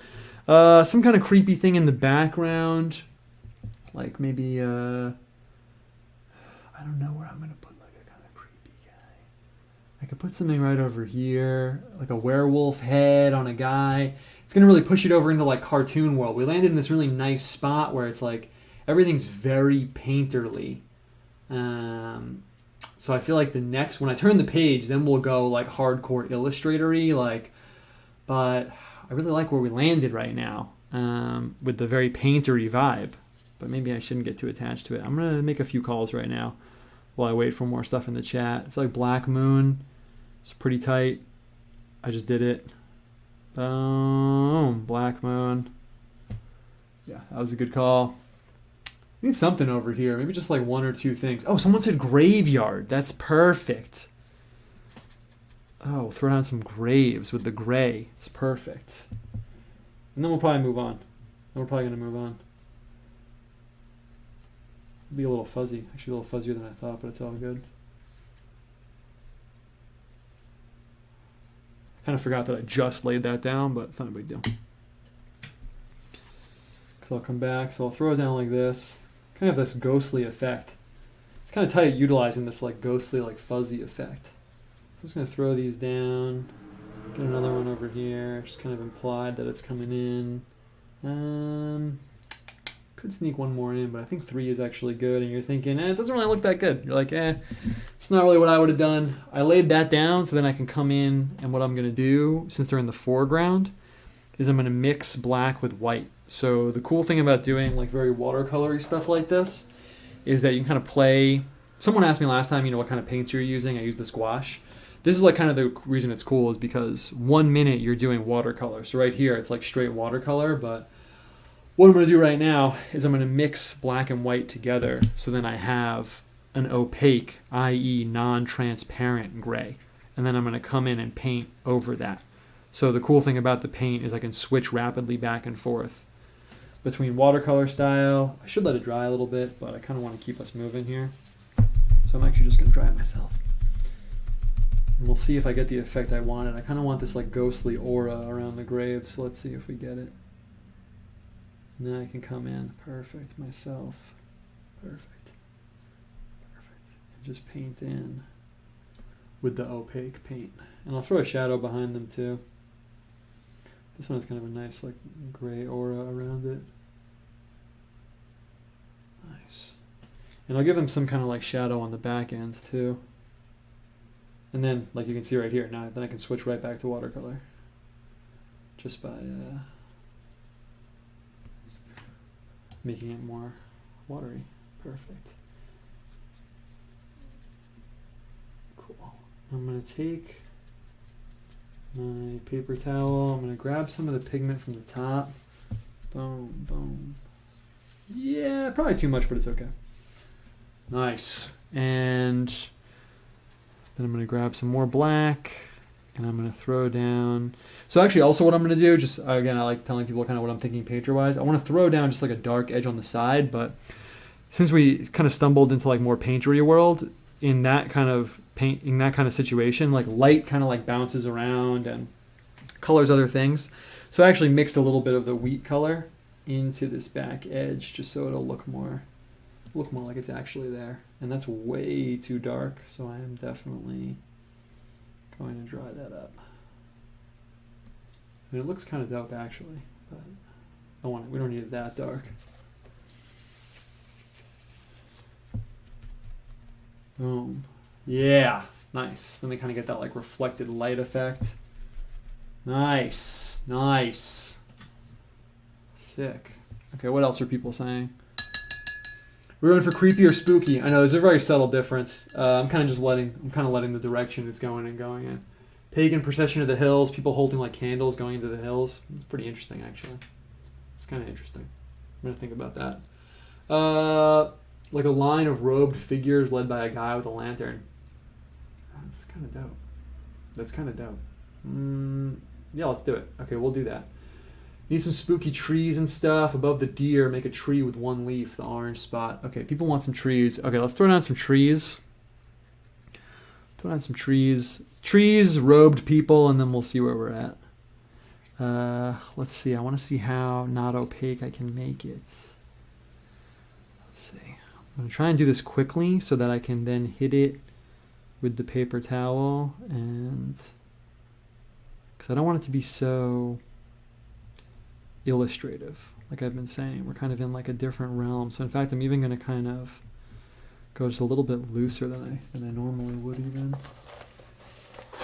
And then let's see. What if I just pick that up, what I just did? Yeah, it's pretty good. We'll definitely take that over there. And then let's see. Can I get If we're going to do the people-y thing, maybe I'll make them walking up this kind of like ridge, but that's like dead center in the picture. Actually, I'll probably make them right here, kind of like walking. I don't know how I'm going to handle that one, but we need some trees. People are right. So what I'm going to do is I'm actually going to take that as an opportunity to push some things into the foreground and into the background. For example, I'm pretty sure if I come in like this and I just kind of paint in the branch, you'll feel some of the stuff in the background kind of punch into the background. This is a very crude version of like a trick that you see in a lot of Japanese woodblock prints, but in a lot of Japanese woodblock prints, you'll have a whole scene and then boom, you'll just have like something like a tree in the foreground. Should I make the noise again? And that kind of pushes stuff further back. That's a good look over there. I don't want to do anything over here because we got this weird space that I don't want to like set it into any plane or anything like that. I feel like we can get away with the tree right here.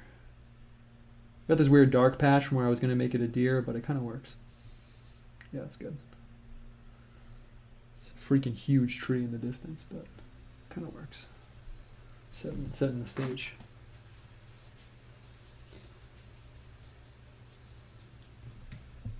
Okay. Yeah, that's good. Yeah, that's really good actually. Nice. Dare I try my luck again? Yeah, I think we should. Cool.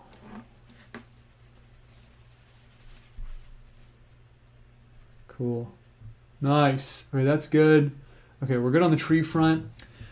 The people thing, man, I'm so torn. I'm so torn on putting the people in. I can tell it's kind of a good call. I just know it's going to change up the vibe so much. I don't know. What do you guys think? What do people think? What are people saying in the chat? I'm going to look at the chat. Line of road figures. No more suggestions. Spoony Salty said, how much time? We go till 9 o'clock. So we'll wrap this up pretty much in a second, and then we'll do kind of a more fun one. Actually, I see that someone gave you that exact answer. It was Peter. Nice. Okay. I'm so torn right now. I feel like we need... Well, just so you know what I'm thinking, so I'm kind of like hemming and hawing. When I do a picture sometimes, a really cool... If you make pictures or do anything like that, kind of a cool like compositional trick that I picked up from some other artists like in the 1600s. Very, very 1600s vibe here, obviously. It's kind of cool to have stuff and then the middle empty. As long as it's not too obvious, it kind of makes a very like cool way for your eye to move around the picture. So since we kind of accidentally stumbled into that, I kind of want to leave it that way. I'm feeling like if I put the robed figures in here, which is kind of the natural place, then it's just going to be like flat. Everything's like, equally distributed. I could put maybe just one person with a candle in the back over here.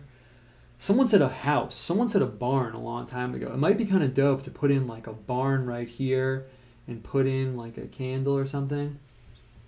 Cross on one of the tombstones. Yeah, that'd be dope too. It would be the same shape as the scarecrow. Yeah, that's true. Let's just go for it. We're not here to make a museum level masterpiece. I'm just going to throw a guy back here who's looking this way in a hood with a candle. And if it doesn't look good, it's okay. It doesn't really matter.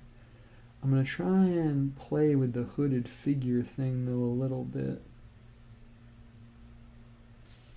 Because your brain and your eye are so wired to like read human form into stuff that almost anything will really look human. I don't want to jinx it, but you can really do almost anything, and your eye will read kind of like a human form into it. Actually looks pretty good. We'll have them holding. Let's see. So there's if you're drawing, I always encourage people to draw and stuff. Basic anatomy is just good to know for something like this. It might seem like why, but like in my head, the mental calculations I just did was that your elbow comes down to about your belly button, and then your hand swings down to about your pelvic area. So you can kind of just do little mental calculations to see how you want to do things and how you want to put things. It actually looks pretty good. It might be a little dark, but I'm going to make him holding a little candle.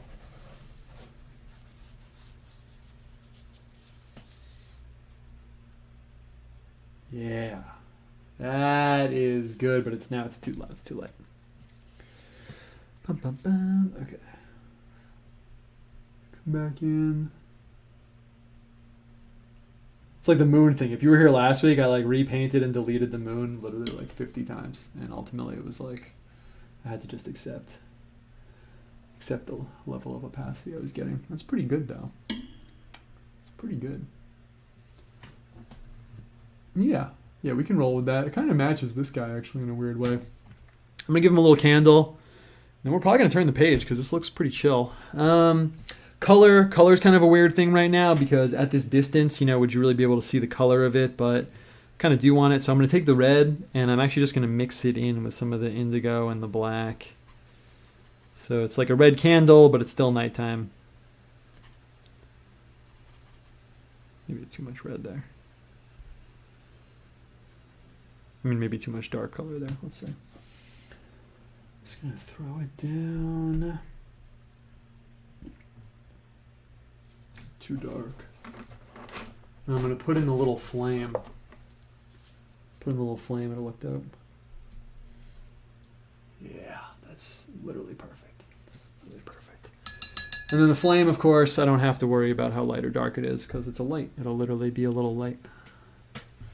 I'm not going to make it too illustrative. I'm going to put down just a little tiny orange bit. Let's see how I do this. I'm going to put down a tiny orange bit. I'm going to put down a tiny yellow bit.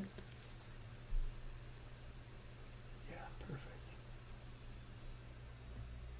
That's pretty good. I thought I was going to put a white dot in the middle, but actually I kind of like that. I'm looking at it on my screen, so I'm seeing what you're seeing, by the way. I'm not just like staring at the page. I feel like we're good on this one. Oh yeah, someone said cross on the graves. I really can't tell if I should do that or not. I'll do it super light, and then we'll wrap it up. It'll be nice to have a little bit of detail up in the front. But then we'll change it up, and I want to get. It's kind of perfect. We'll have two. What time is it? 8:20. Perfect. So we'll have the two. We'll have the two polarized Halloween vibes. We'll have like spooky atmosphere. Oh, that's kind of like carved in. Yeah, there we go. Perfect. And then, you know, I kind of want to go a little crazier and have people with like candy corn eyes and stuff like that. So that's way too dark, but as you've been seeing, we can easily just, yeah, that's literally perfect. Perfect. Okay. Okay. Got the spooky atmosphere out of the way. This is pretty good, actually. It's pretty good. I'm looking at it. Yeah, definitely. Nice. Good job, everyone. Good job, everyone. All right, everyone, take a second. Take a breather.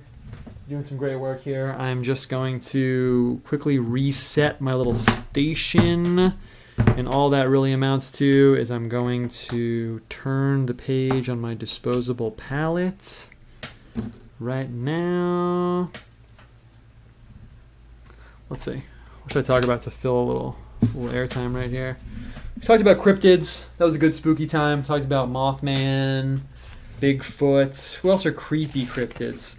There are some creepy ones, actually. So, oh, I got paint on my microphone cord. Doesn't matter, though. It'll wash off. It's water soluble.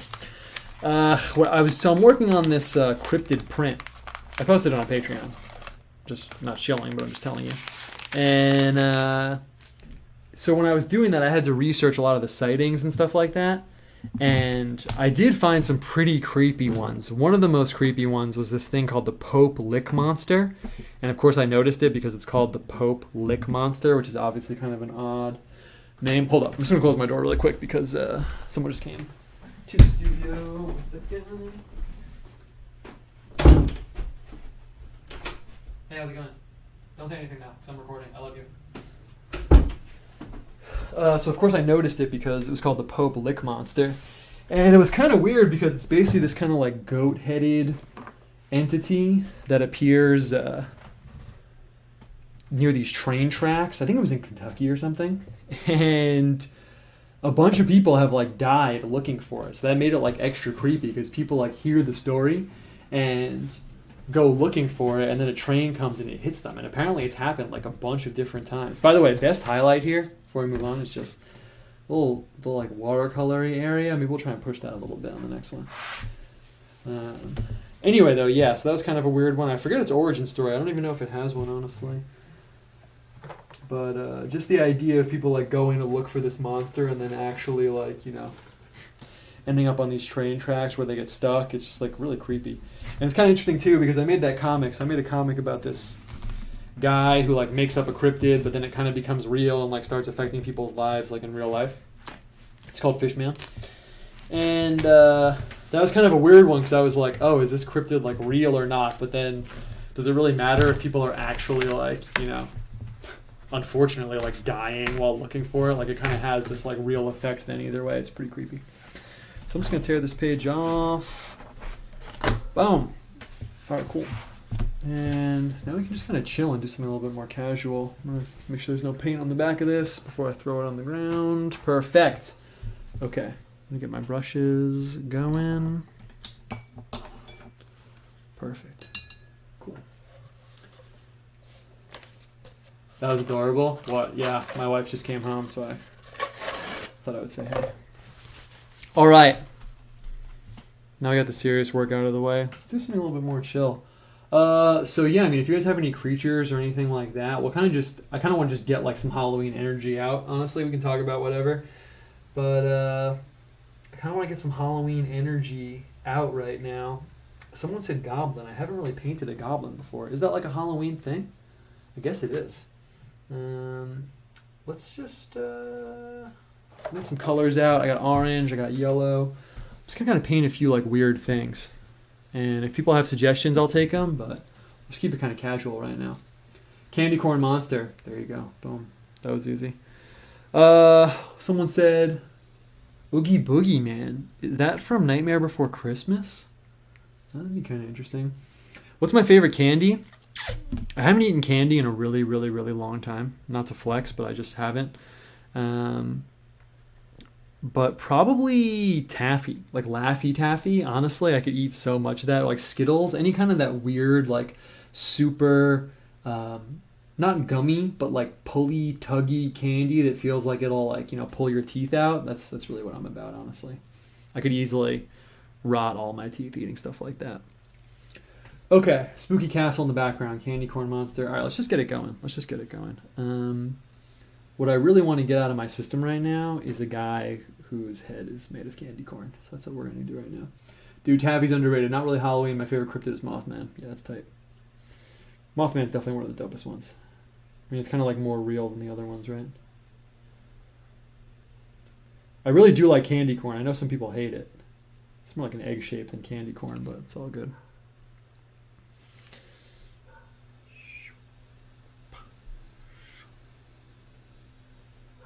Should he be happy or angry?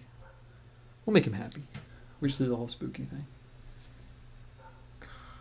Perfect. I always do jack-o'-lanterns with these teeth. And yeah, I haven't carved my jack-o'-lanterns yet. I'm probably going to do it tomorrow. I feel like I made the perfect platonic ideal of the jack-o'-lantern a few years ago, and it's still haunting me. It's haunting my dreams that I just nailed it. This is pretty dope, actually. That I nailed it, and now that's it. I can't ascend further. Perfect. Perfect. Yes, candy corn headed man. What kind of body is our little candy corn monster situation gonna have here? Obviously, he's kind of fat, right? I mean, obviously. What kind of monster am I basing this off of? What kind of weird monster-y figure? Maybe I'll kind of make him like a guy. Kind of candy corn-headed guy. Yeah, perfect. The robe look is just so tight. Let's go with that. Kind of used it for the thumbnail of this picture anyway. Perfect. Yeah, I know candy corn's a very controversial candy. What other candy do I like? Yeah, any kind of weird stuff like that, like gummy candy too. If I had like two bodies or like two sets of teeth, I would just rot one pair out eating candy. I love candy way too much. Yeah, it's pretty tight actually. Throw this down. Boom, boom. And then I think, you know what we'll do? I think we might make this guy like on fire or something. That would be kind of tight too. Headless Horseman, we didn't draw that or talk about that yet, but that's pretty tight. Oddly kind of goes with the pumpkin-headed figure, right? One of those pumpkin candy corns for the body. Yeah, it's a good idea, actually. Boom. Orange. Being from around NYC, are you familiar with the Jersey Devil? Yeah, Jersey Devil's cool, although I've never actually been to the Pine Barrens where I really want to go now. They're huge. In case anyone doesn't know, there's this place called the Pine Barrens in New Jersey, and it's like crazy big. It's like bigger than like certain national parks, isn't it? Wait, how does candy corn go? It's white and then orange. Perfect. And the bottom is yellow. Ugh, kind of gotta wait. Kind of gotta wait for the black to dry. Otherwise it's gonna be a whole situation. Maybe I can just go for it though. Maybe it'll look good. It might look bad, but keep it casual here. Let's see. Let's see if we can pull this off. So I really liked that scarecrowy thing, but I think it kind of worked because we didn't have any outlines. Maybe. Cool. We'll just go for it. Perfect. Throw down the yellow underneath this guy. Get some of the black in here. Why is black and orange the fucking Halloween combo? Perfect. Candy apples come into the mix somehow. Giant candy apple wielded like a hammer. Yeah, it's pretty cool actually. Yeah, I made a mistake not giving this guy hands or something, but you know what I'll do is I'll kind of just put like a big strap and then maybe he'll have a candy apple. I haven't seen or thought about candy apples in like a really long time. People still do that though, right? Has anyone done any cool Halloween stuff? I don't know what to do to like get my Halloween vibe going. I mean, I went to like a hay field. I was in an actual hay field. If that's not going to do it, I mean, what's going to do it? What's it called? Like a corn maze? I was in a corn maze. But I'm still not feeling it. You know, I don't feel it in like my soul. Don't know why. Throw on some yellow. If I did this again, I wouldn't use black lines, but it's all good. Boom. Perfect. It's kind of liberating just doing something like casual. We're not really worried about how it looks. It's got black shirt. Perfect. A little bit of yellow in there, but it's all good.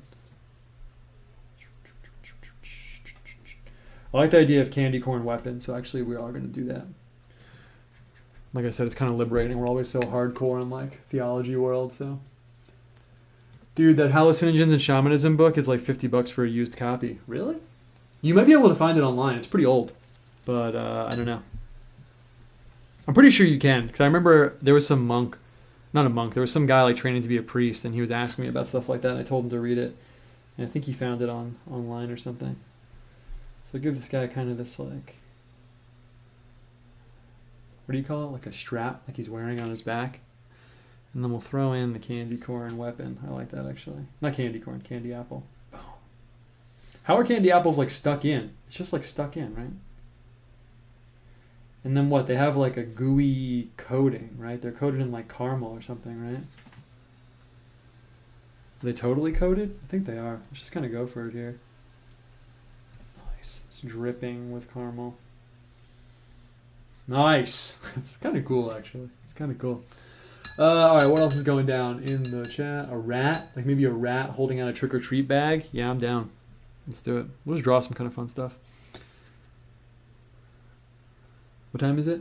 Perfect. So it's 8:30. We'll go till 9. Rat. Rat face? Yeah, let's go with the rat face right here. And rats have these like kind of like little ears, right? Yeah.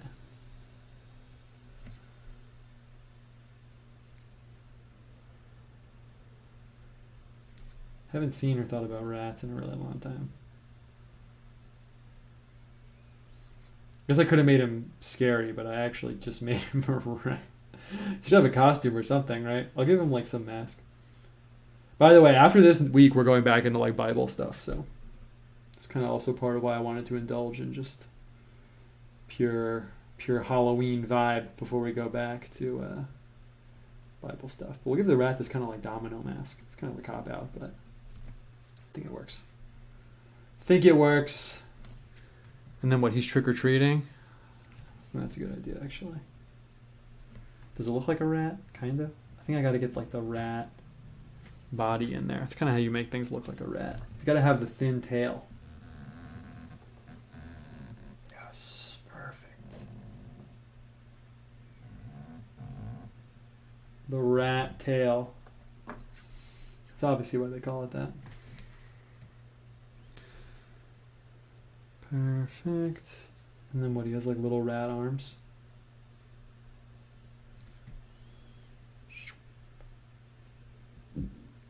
He has a bag. Does anyone still go? Not you guys, obviously, but I feel like where I used to live, kids would go trick-or-treating so hard, and then it's so typical like boomer energy, but like they really don't go that hard anymore. It's kind of sad. Trick-or-treating was like so epic. Yeah. Nice. The rats. Someone's going to screenshot this and post it and be like, this is what Owen's painting show is like. It's really not, though. Cool. Maybe we'll gray this guy up a little bit. What's some other creepy stuff? Someone said goblin. I could try painting a goblin. It's probably not going to come out good, but we could try painting it.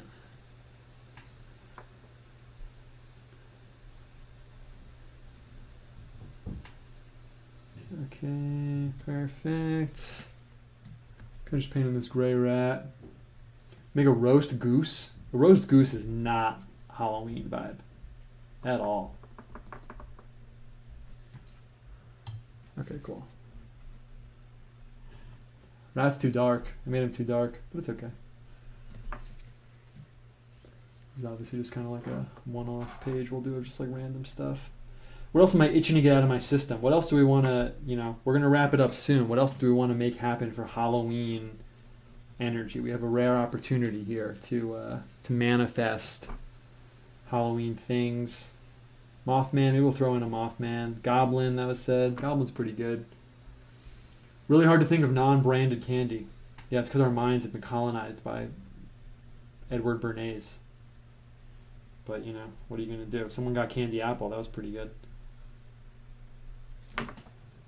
The rat's kind of cool, actually. The rat turned out kind of cool. And then we'll get his little bag. It's a little too cute, though, but it's okay. Don't tell anybody. Just remember, I make, like, intense, serious theological artwork. I don't make, like, cute little rats trick-or-treating. Perfect!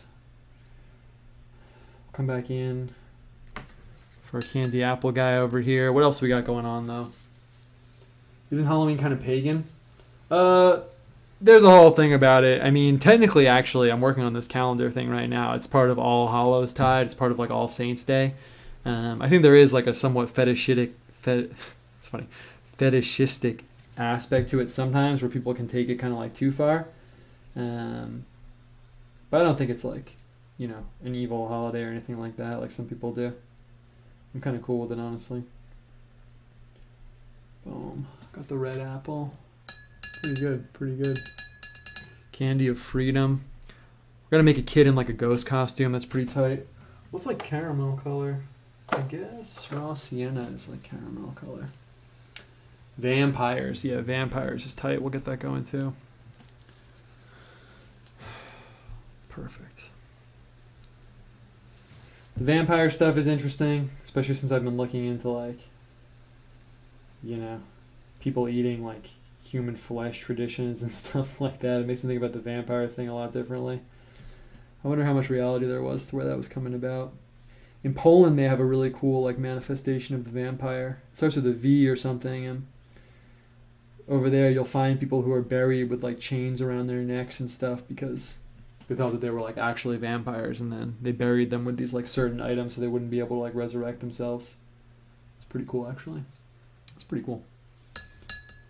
Vampire. Oh, skeletons. Yeah, we gotta get a skeleton going on. Witch and Cauldron. Alright, you guys are cooking with fire right now. It's perfect.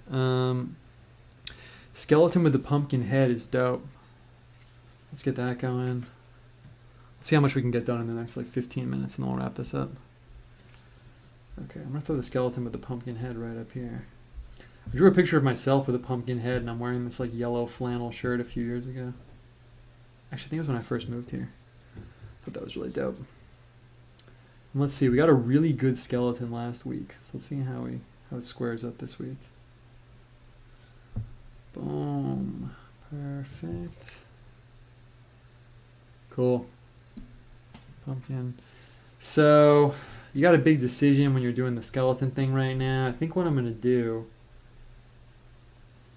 is we'll kind of throw in some of the bones. That sounds obvious, but last week I did more of like a medieval kind of skeleton where all the bones were kind of like one mass together and then they were cut up, but let's do it this way here. I kind of liked when we did the rib cage though, as the bird cage. What is our skeleton doing? What's like another Halloween thing he could be doing? Oh yeah, we're gonna make this guy's head on fire too. That'll nicely like break up the space. Perfect. Perfect. And I don't want to make the fire too tall. I want to give us some room up top. Perfect. Gotta get that little hook. There we go. Perfect. That's how you know you got good fire, when you got the hook in there. Our skeleton could be trick-or-treating too, honestly. Someone said cobwebs, spiders, TPing some guy's house. Yeah, it's actually pretty sick. Yeah, let's do that. So what, he has it. Do we want to give him the throwing arm? It's a little risky because it could look kind of whack. He should be holding it, I think. He should be holding the toilet paper. Yeah, let's do it like that. That's what we'll do. So let's see. I'm going to come in with the arm coming down here. Only on the OPHANIM painting show do you get both us checking the Old Testament scripture to make sure that we're depicting a scene correctly, and me wondering how the skeleton should be holding a roll of toilet paper. That is what I seek to bring to you. I did this. Well, I've said that I'm from around New York so many times. It doesn't really actually matter. I did this dialect thing where it tells you where you're from based on certain phrases, and the fact that I said mischief night pegged me as Northeast. It actually didn't say where I was from specifically, so that's why I feel comfortable saying it. But apparently mischief night is not something people say or talk about in other parts of the country. I thought it was, but no one had ever heard of it except me. You guys know what mischief night is? It's like the night before Halloween when people go and like TP people's houses and stuff. People don't know about that, I guess. People don't know about mischief night. I only did stuff like that 1 or 2 times. I felt kind of bad about it though. I was like 13 or 14 though, so. Perfect. You got to go with the paw when you paint in the skeleton. Giving him each individual finger is sometimes kind of emasculating. And I'll have another roll of toilet paper. I want to make him look cool. I don't want him clutching both rolls like a nerd or something like that. So we'll have his other hand down here. Gotta get the 2 bones in. That's a good look. And then what? He's got to have it. He's like wielding it like a weapon. So we'll have his other hand like this. That's the paw I'm talking about. That's how you need it. And then we'll have the roll like that. I'll come under a little bit. It's okay. Could fudge it a little bit. Perfect. Yeah, that looks good. And doesn't really actually make sense with the perspective, but I really like the roll hanging off. I think that's a pretty powerful look. So we're just gonna do it. Cool. I have a memory of being in like a Walgreens or something like that when I was. Then do I want to do the bird cage? Yeah, I gotta do the bird cage style. What I mean by that is, I could go in and paint each individual rib, but I think it would just be too visually confusing, especially how it's set up. So I'm gonna kind of go like 1400 style is how they would do it. They paint it in like it's. I keep saying it, but it's like it's a bird cage. All right. And then we'll get the hip bones, and then he's kind of like leaning back. Yeah, that looks good. Nice. We'll definitely take that. Called Devil's Night in Detroit area. Interesting. Reminds me of urban legends of the melon heads of Michigan. Is that actually real? Supposedly they were children with huge heads that turned on their abusive doctor, ate him, and then disappeared underground. Yeah, that sounds great. Sounds great, actually. Throw in huge jack-o'-lantern face up here. Boom.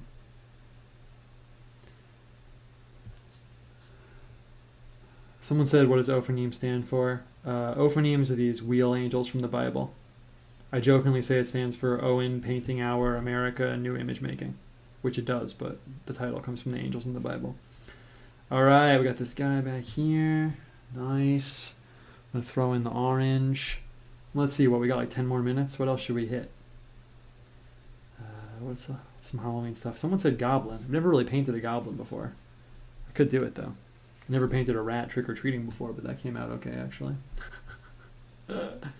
Ghosts. Oh, someone dressed up as a ghost. That's what I really want to do. That's what we'll do next too. And then I'll send you off into All Hallows Tide. Not tomorrow, but soon. But yeah, it's basically all the spooky stuff I told you. About. Haven't had any personal encounters with ghosts or anything like that, thankfully. Brew cauldron. Oh yeah, the witch thing. The witch thing is part of Halloween. It's really funny because for me, I have spent so much time kind of like researching all that stuff that I actually don't even really associate witches with Halloween, honestly. But of course, they are a preeminent Halloween thing. Okay, boom. That looks great. Perfect. I'm going to kind of be a little lazy and just grab the dark brown here and just put it in this color. It's actually the perfect stem color anyway. Okay, other stuff we got to hit. Let's see what we can hit in 10 minutes. Goblin stealing some candy from the ghost kid. Bedsheet ghost. Bedsheet ghost. Yeah, everyone's feeling the bedsheet ghost. Let's do bedsheet ghost. I actually did the bedsheet ghost thing when I was a kid. I thought it was so cool. I thought it was the coolest thing ever. Let's see. Well, we don't have that much time, so I'm going to make him pretty big. I'm just going to kind of go for it.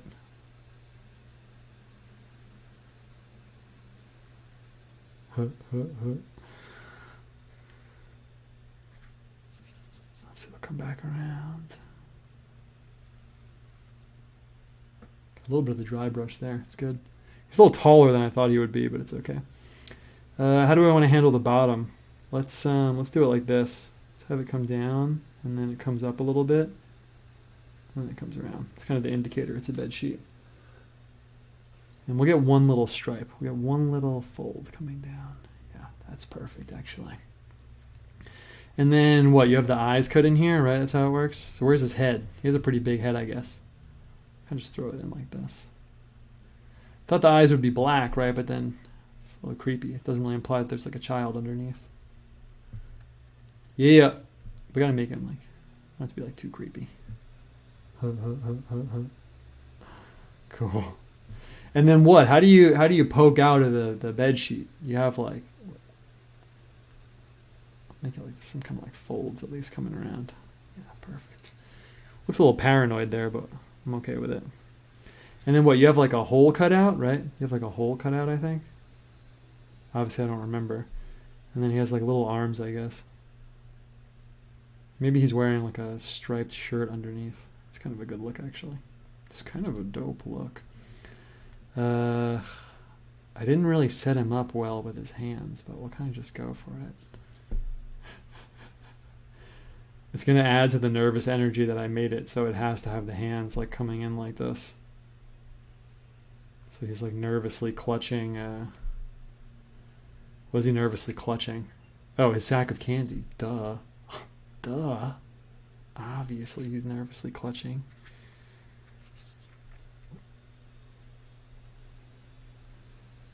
Doesn't really look like a sack at all. But it's okay. Gotta put the little bumps in here. Now it does, actually. Nice. Okay. Like I said, we're returning to Bible form next week, so we can just enjoy Halloween for a second, but cool. And then what? He has to have like shoes on, right? Some kind of like. I was thinking of little kids' shoes as being like so disproportionately large compared to their bodies. Yes, bedsheet kid, perfect. Get the circle. Perfect with the socks. Pretty good. Pretty good. Give the ghost a bloody knife. Yo, actually, I should have. I can do another bedsheet kid. Do a scream mask. Sheet ghost with the cauldron. All right, sheet ghost is very popular, I suppose. Let's see. I'll paint in sack color. You gotta let him know he has a sack. This is what you learn if you go to school for art. How do you know it's a sack? You paint it in the sack color. There you go. That's how people know. Otherwise, they're not gonna know. Perfect. I think it's funny how like paranoid he looks. I wonder why. I guess I could have made the eyes oval lengthwise, but I didn't. So Nice. You know, we should have made like a lineup, like they're all like trick or treating together. That's what we should have done. It would have been too cute though. I really resist the cute thing, honestly. I try not to lean into it, if I'm being totally honest with the people that have watched this all the way through. Oh yeah, wait. Let's finish coloring him though. So what, he's wearing orange striped clothes. That's pretty good. Nice. And then what, he has red shoes on? I'm just going with the colors that are here. You know, actually, you know what color shoes he should have though? Is he should have like these bright red shoes. Someone said this is dope. Perfect. Perfect. Scream mask, yeah, that's tight. Reminds me of Edward Monk. Perfect. Let's just throw in some red on the shoes. So we'll fill out this page and then wrap it up. What's 8:50? Perfect. So we'll wrap up at 9. Boom. Got the red shoes. This guy's pretty dope, actually. Hello, new avatar department. Okay. Pretty good. Pretty good. And I actually like him so much, I'm going to push him out from the background. So what that means, he has orange socks on too. I don't know, is that weird? Not to me. So what I'm going to do is, this is like a watercolor thing, but because he is on the white page and he's white, we got to push him off from the background. So I'm just going to throw some blue behind him. See, what are people pushing for? People are talking about the mad scientist thing. That's really interesting. It's interesting. My work is so antithetical to that realm. I mean, I will do it right now. I'm not that pretentious. But it's interesting. For a minute, 1 week, you know, I take a lot of time every week, honestly, to just make sure I'm pushing things forward. Like I never want to get stuck. You know, so much so that my room here, the studio, is literally littered with just random sketches that I find, and I'm like, oh yeah, I did that. That was really cool. I forgot. And 1 week, I really tried to do the robot thing. I was like, you know, comics, robots are funny. It's a whole like little world in and of itself, but it just didn't work with my vibe. And it was really interesting because I was very philosophically like vexed. I was like, like robots don't work in my little illustration world. And I tried drawing like older robots, like they were almost like steampunky, and I was like, that's kind of whack. Tried drawing like sleek robots, but it just didn't really work. And it's kind of interesting. I don't know. It makes sense, I guess, if you really think about it. Because I'm so like, I mean, I think of myself as like 400 AD, like theological painting vibe, pushed up into like illustration world sometimes. Oh, dude, this is killer over here. This is really, really dope. Cool. Okay. All right, we're going to move on from this guy. Oh, wait, no, you know what he needs, though? You know what he needs? We unexpectedly got stuck here, but he needs a second color for his striped shirt. That's what he needs, obviously. So I'm just going to come in. Perfect. Perfect. Perfect. Perfect. Oh, yeah. That's it. That's it right there. That's it. Hello, new persona department. This is my new Twitter persona. I am kid in a bed sheet. Cool. Okay. Let's keep it moving. Let's see. We'll probably get one or two more things, and we got 6 minutes. Mad scientist. That's an interesting one. Let's do that. I was talking about the robot thing.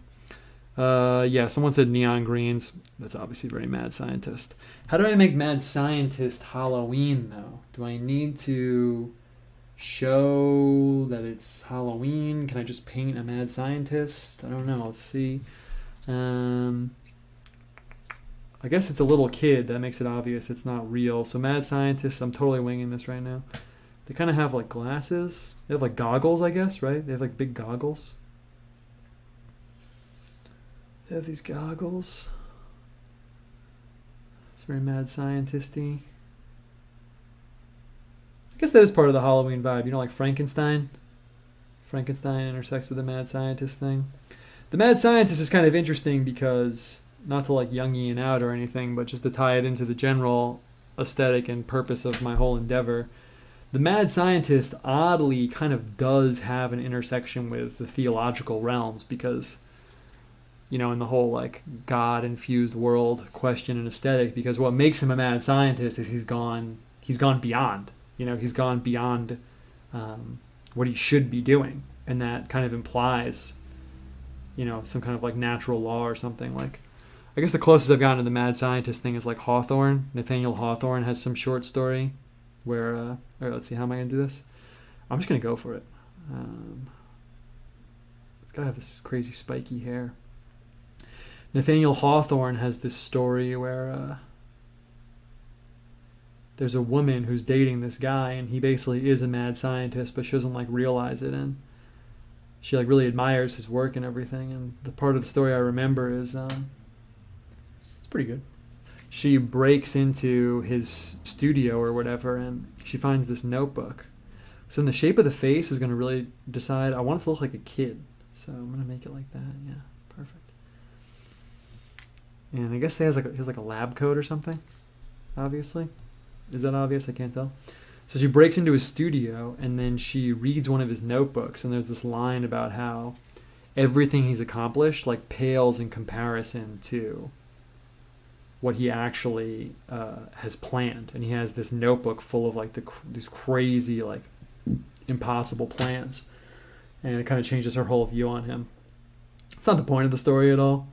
I don't remember what the point is, but that was the part I remembered. Just this guy who like outward facing is like very successful, but then inwardly, when you get to see, you know, his machinations and what he actually really wants to do, it's like he hasn't even come close. I thought that was really cool. Boom. Since I'm painting a mad scientist, another sort of just piece of lore about me intersecting with this vibe is that my favorite show growing up was Dexter's Lab. If you know that show, it's a little kid who is a mad scientist.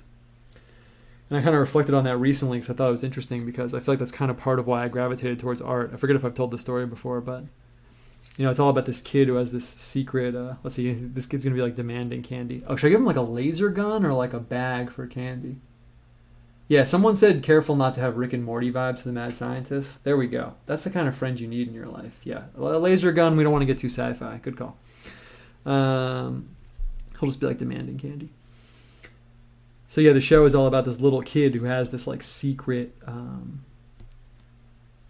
secret science lab, and he just does whatever he wants in it. And I thought that was so cool, and in a way I feel like art was like the closest I could get to that, like having this little realm where I'm like toying around and doing whatever I wanted. I didn't tell that story very well because I didn't want to mess this up. So he's just gonna be like holding this bag of candy. I'm giving people all these like lobster hands. It's not very well painted, but whatever. He's got this bag, and he's like, yes, give me the candy. There's already candy in here. It's almost full, actually. All right, pretty good. I'll definitely take it, since I've never painted mad scientist stuff before. Someone said we need the neon green. Someone said we need the neon green. It's true. I think the closest we can get to neon green is we have this cold yellow. Someone's going to stumble in like to the end of the show here and be like, oh, this is what this guy does. Like, oh, this is it. This is what Owen does. Okay, and I want to see how chemically we can get. I never used this Prussian blue, but I think that's as close as we're going to get. And then we're probably going to wrap it up after this, because then it's going to be 9 o'clock. Okay, let's see. Boom. You can see I almost got that chemical green. More yellow, though. Way more yellow. It's probably not going to get full on like neon green. Honestly, if I had one, I would just cut open a highlighter. I literally could just cut it open and spill it out on the page. That would be pretty cool, actually. But I know for a fact that there's no highlighters here. That would also be very mad scientistly fitting. So yeah, I guess we'll wrap it up in a second. It's not going to be very neon green. Pretty good. Pretty good. I'll definitely take it, though. Pretty good. I actually made something for a radio station recently where they had me include a mad scientist, so it doesn't look anything like this. the green in here. I guess this green also is kind of Frankenstein-y, has a very Let's see, where's the Prussian blue? We'll get the blue back in for the hair. Should his hair be blue? Can't really tell. Just throw in the green. There we go. It's a pretty mad scientist. Cool. There we go. Perfectly. Fitting for Halloween. You know, what in the Jungian sense, you're supposed to confront some part of your shadow in your costume, unlock some aspect of yourself that you kind of identify with because it represents something that you're not. And I have completed the Halloween stream by painting a mad scientist, which fittingly, on the one hand, is extremely antithetical to my vibe because I don't operate in the domain of the sciences and I often antagonistically interact with them. Yet at the same time, the mad scientist is kind of like me in a way, feeling his way through the world, not necessarily respecting the boundaries that have been placed on him in a quest for what? Truth, power, helping the world somehow. Maybe just because he's bored. Maybe he's just a bored guy who wants to see what's possible. And in a way, that description probably fits everyone that is here. And on that note, as I paint in the little bag of our mad scientist man, we're going to wrap up the first Halloween episode. That looks dope, actually. I'll take it. Cool. All right. I'm glad we ended on that note, actually. So let's see. It's 9 o'clock exactly. Someone said, aren't all scientists mad? The cool ones are. Awesome. So that was it. That was the Halloween episode. Never did like a themed episode like that before. We started here. Remember that? It seems like a long time ago now. This one came out pretty dope, actually. Pretty good. I can't even handle the red and the smoke and the orange. And we ended up here. So that's it. You know, I say it every time, but I always feel the need to recap. But you were just here the whole time, so I don't need to recap. Someone said it was fun. Yeah, I hope it was a good time, man. It was really fun for me. So here's a little wrap up. I love doing this. I love hanging out with you guys. Hope I brought some Halloween energy into your week. I hope you have a good Halloween. If you're not feeling the Halloween, you know, you can just do the purely Christian thing, All Saints Day, All Souls Day. That's really dope. But I feel like the spooky thing, there's something there. There's something deeper, spooky, psychologically, and maybe we unlocked it, maybe we didn't. But either way, we tried, and that's what counts. Great ending for the show. So now, I'm going to wrap it up, guys. Thanks for coming by. Thanks for coming to the stream. Thanks for being you.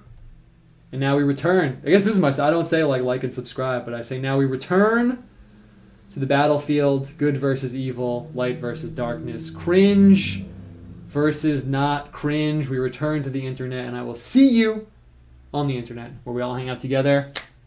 Thanks for coming by once again. And I'll see you guys later. Thanks. Bye.